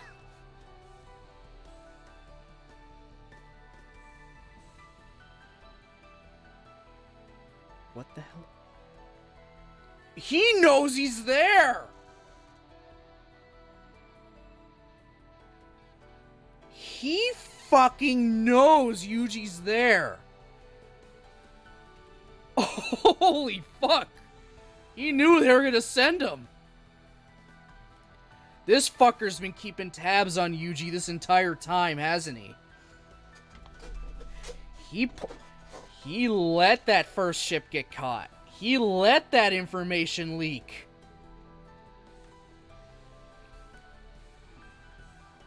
I have returned Kazumi Yuji. 9029、どうした？早く撃て！撃て！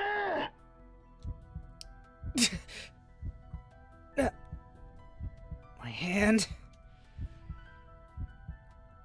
My right hand. I can't pull the trigger. 9029、しっかりしろ！ 9029！ Why? After all this time, why did he come back now?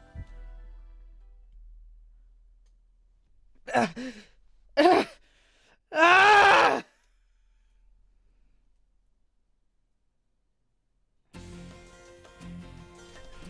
That's how it ends?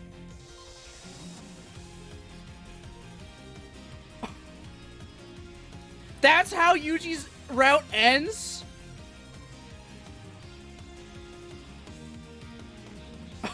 What? That's a hell of a cliffhanger. Okay.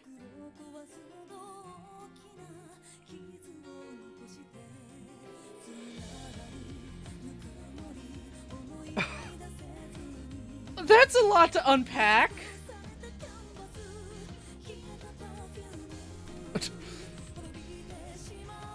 I have returned Kazumi Yuji, and everything went to hell from there.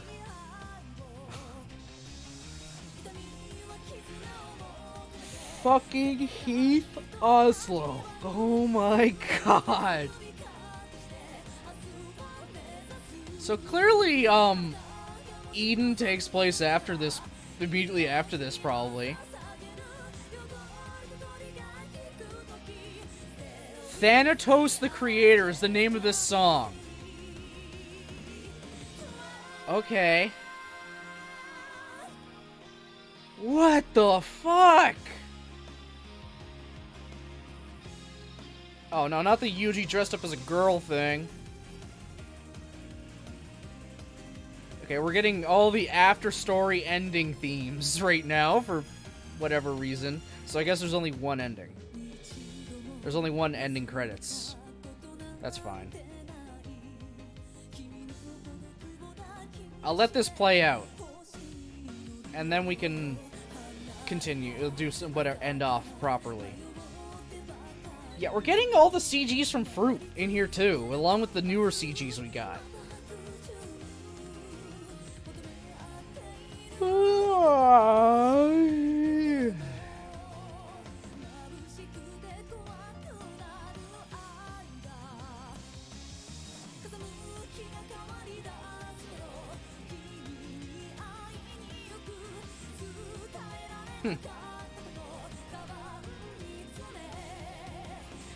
Hopefully this doesn't go on for too long.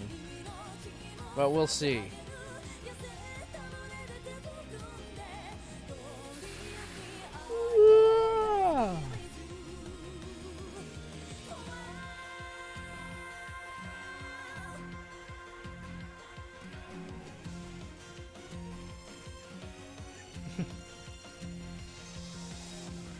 It's still going.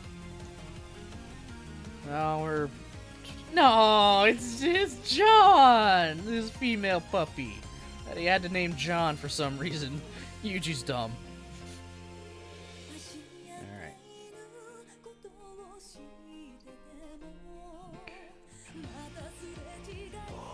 Oh yeah. Oh.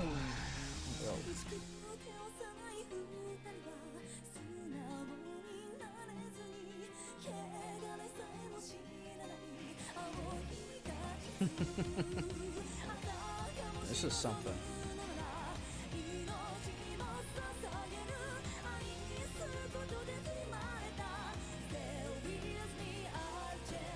Sorry while I play with my beard watching this.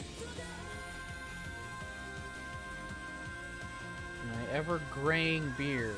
You can even kind of see it. You can see how that little patch here is a little lighter. There we go. That was the grand route of Labyrinth. Yuji's route. Yuji's past. Oh my god. Oh god, there's more.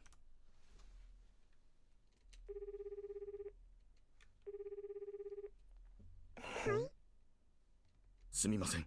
作戦は失敗しました。イーサン・グローはまだパッケージの受け取りを済ませていません。待機部隊を突入させますか？そうね。やめておきましょう。今介入すれば、相手にこちらの正体をつかまれかねません。9029号はどうしますか？牙を抜かれた狼は飢えて死ぬだけよ。そのまま放置しても構わないのだけれど、生かしておくには彼。では、処分ということでよろしいですか？お待ちなさい。殺すにしても、死体は有効に使うべきよ。身柄を拘束して回収してきてください。消生剤を使って構いません。Who the fuck is this? 了解しました。残念だわ。本当に残念だけれど、彼には今度こそ舞台を降りてもらいましょう。ほら見てごらんキッズたち。How are we not こんな done? に硬いヤシの実がボロボロだ。 How are we not done? ワニガメの噛む力は約300キロ。動物の中では2番目に噛む力が強いと言われてるんだ。すごいだろう。おお、ワニガメすげえ。こいつ絶対噛むよ。つうか300キロって普通にやばくね？よーし、ワニガメの凄さが分かったところで早速噛まれてみよう。やめとけよデイブ。これちょっとシャレになんねえと思うのよ。あーうちこいつはやばい。まるで機械に挟まれているような痛さだ。ジーザス。うわ、噛まれた。デイブ噛まれた。どうすんだデイブ。こいつは痛い。痛すぎる。だけどキッズたち、ここで慌てて指を引き抜いてはいけないんだ。無理に引っ張ればますます歯が食い込んで、下手をすれば指を食べられちゃうぞ。Bro, how are you so calm? こんな時はそう、テレビの前のキッズたちはもうどうすればいいか知ってるよね。逆に突っ込む。そう、その通り。逆に指を押し込んでしまうのさ。君たちのパパも朝歯を磨いている時におえってなるよね。それと同じ原理なんだ。まずは手近にある木の棒なんかをワニガメの口の隙間に突っ込んで、これ以上口が閉まらないように固定する。次にこんな感じで指をひねるようにしてワニガメの喉に向かってグッと押し込む。すると今だ。口に突っ込んだ木の枝を使って口を開かせたら、ほーら見てごらんキッズたち、指が抜けただろう。これで完璧。うおー、デイブやっぱすげえよ。こいつマジすげえよ。これだからデイブはやめられないのよさ。いや、マキナ、わかってるとは思うけど一応言っとくよ。Don't go letting turtles bite your hand? デイブは動物のプロだからこういう実験をするけど、あんたは真似しちゃダメよ。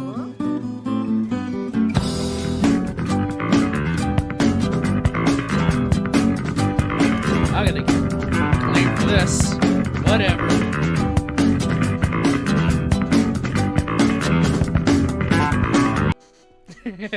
Thank you, Nick.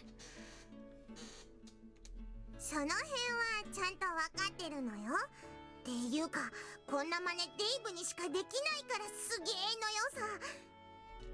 いくらギャラもらっても私には絶対無理じゃん。マジリスペクトなのよ。マキちゃんはとにかく強くて頑丈な男の人が好きだよね。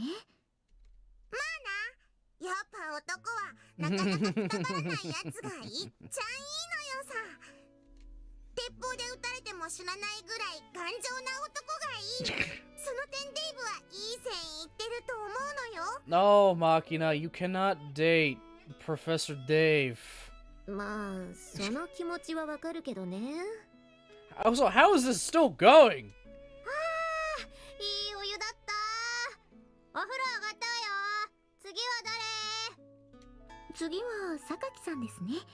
お部屋まで呼びに行ってまいりましょうか。ああ、由美子か。あの子まだ部屋に引きこもってネットやってるの？いいんじゃない？放っておいて。サチ、あんた先に入っちゃいなさいよ。っていうかさ、せっかくの大浴場なのになんでみんなバラバラに入るかな。みんなで一緒に入ればいいのに。Mane's thinking smart. だって私マキナと入るのやだもん。この子お風呂で泳ぐし全然落ち着かないじゃない。榊さんも人とお風呂に入るのは嫌だっておっしゃいますし、私は最後にいただいてついでにお掃除もしますし。どうせ24時間いつでも入れるお風呂なんだしいいんじゃない？バラバラで。というわけでサチ、なんか冷たい飲み物持ってきて。酸っぱくないやつ。はい、ただいま。少々お待ちください。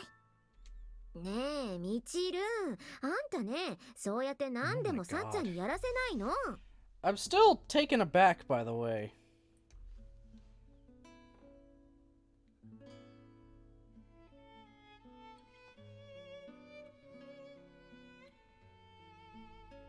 いいのよ。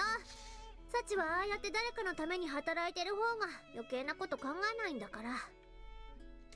まあ、そりゃそうなんだけれど。Okay, I gotta hit save here, セーブしないん regardless. だからね。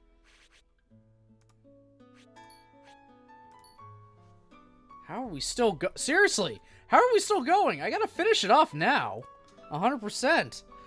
Like the credits rolled. つうかさ、なんでみんなここに集まってるわけ？そりゃあれよ。私はデイブを見るためにここにいるのよ。あんたそれ録画でしょ？そんなのいつでも見られるし、リンクなんとかで部屋でも見られるじゃない。まあそうなんだけれども。 She's waiting for Yuji. 何よなってユージが帰ってくるのを待ってるんだよ。だってあいつ仕事でしょ？そんなのいつ帰ってくるかわかんないんだし部屋で待ってりゃいいじゃない。わかんないかな。ほら昼間ユージのことでいろいろあったし、正直ユージとどんな顔をして会ったらいいのかわかんないんだよ。こんな状態のままで部屋にいたらなんかそのままユージを避けちゃいそうだし、あえてここで待ち構えておかえりって言った方が精神的に楽かなってね。まあわかんなくもないけど。そういうチルチルだっていつもよりお風呂入る時間遅かったのよさ。 Oh my god. お風呂入ってる時にお兄ちゃん帰ってきちゃってタイミング外したら顔合わせにくいって思ってたから遅くなったんじゃないの？そんなわけないでしょ。何言ってんのよもう。それじゃあまるで私がユージのことすっごい意識してたみたいじゃないのよ。バックじゃないの？どうかされましたかみちる様。お顔が真っ赤ですよ。 Yeah, she had Yuji on the mind. なんでもないわよ。お風呂入ったからよ。気のせいよ。どれなんですか？まあとりあえず冷たいお飲み物でもグイッと。ちょっと渡すとぼけて酸っぱいもの持ってきたんじゃないでしょうね。いい加減ネタに走るのはやめてよね。はい、大丈夫です。今日はちゃんと甘い飲み物をご用意しました。 Is it too sweet? 本当に大丈夫なんでしょうね。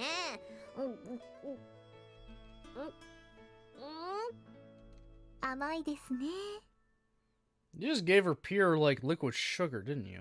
確かにっていうか甘い。うわありこれ甘すぎてなんか顎が痛い。はい、ガムシロップの原液ですが。Oh! うわー、なにこれ痛い。うわ痛い。 Good この後ろ lord. 痛い。ちなみにあたかも氷のごとくゴロッと浮いているのは氷砂糖の結晶です。すでに糖分が飽和状態なので全然溶けません。面白いですね。 Sachi literally fed her pure sugar. 全然面白くないわよ。なんかいつも通りの展開でちょっとホッとしている私がいるわ。やっぱチルチルはあれな、美浜の潤滑剤なのな。なんでだろう。全然嬉しくない。何の音？ It sounded like someone opened the door, probably Sakaki. ポルターガイストでしょうか。うちの寮にそんなの出たっけ？榊さんじゃないの？まさか由美子があんなに必死に走るわけないじゃない。だいたいこっちに近づいてくるのよ。なんか怖いのよさ。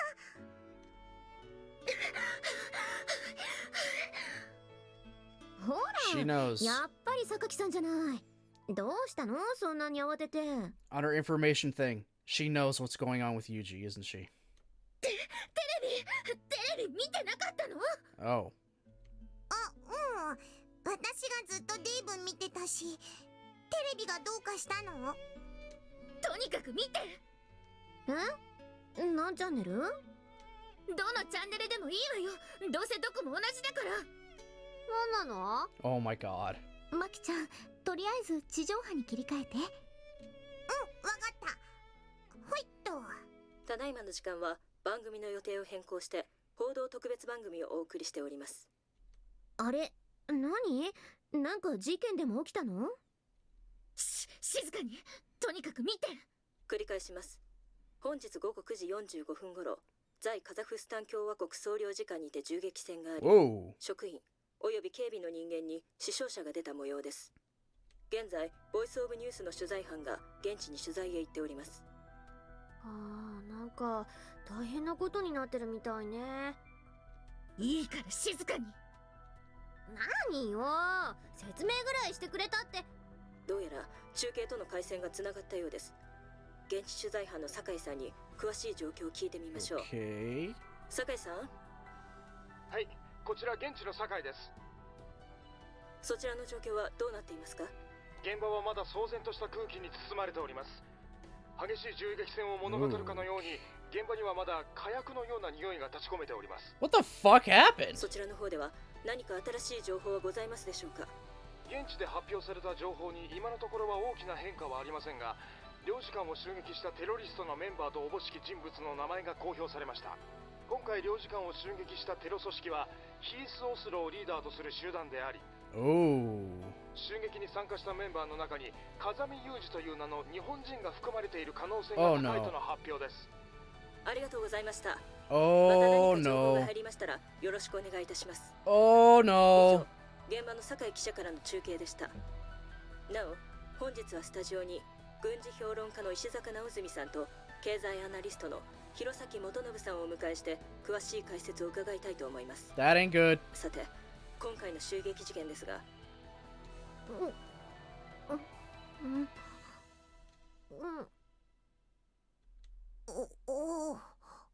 Yeah. Yeah, exactly. どう？少しは事の重大さが理解できた？ちょっと待って、どういうこと？今テレビで風見裕二って言ってなかった？ Oh boy. 嘘、お兄ちゃんついにやっちまったの？またまた、これは何かの冗談では？この小峰幸、こんな安いドッキリには引っかかりませんよ。私もこれが冗談であってほしいと心の底から思ったわ。だからいろいろと調べてみたのだけれど、どうやら今回のテログループの中に風見くんの名前があるのは間違いないみたいなのよね。 Oh dear. マジで？だってお兄ちゃんなのよ。だってあれ本当に？風見さん、まさかのテロリストだったんですか？バラバラに驚かれると鬱陶しいから、できれば全員一斉に声を上げてもらえると助かるわ。いい？ 3、はい。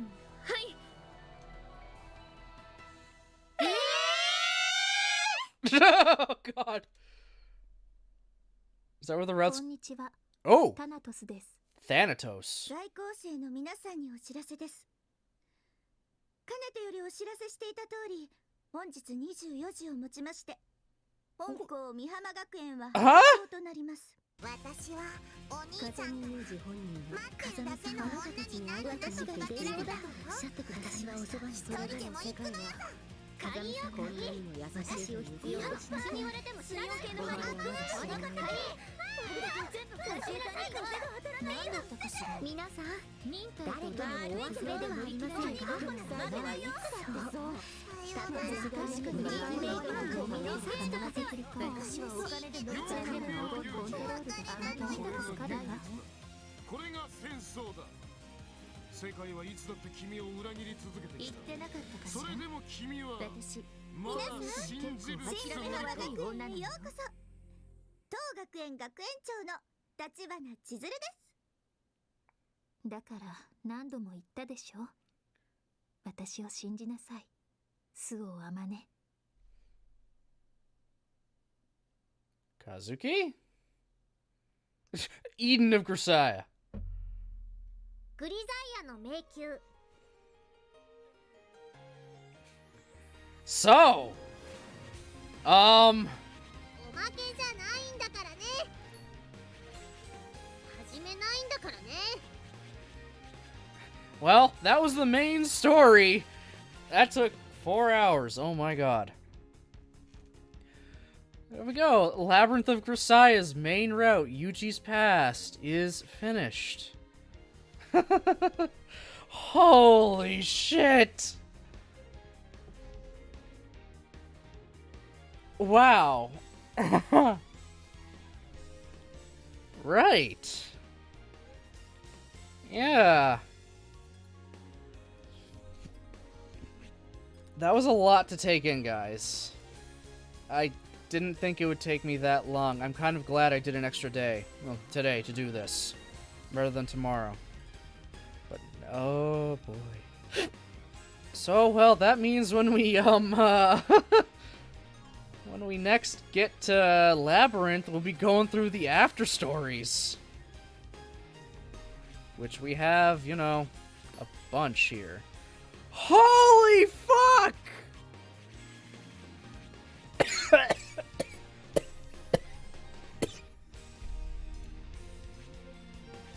That's a lot of side stories. Right. Anyway, I'm gonna just close the game now. Yeah. Wow. Just... wow. This is... ugh. What a way to end today off. On this extra stream, by the way. This is an extra stream.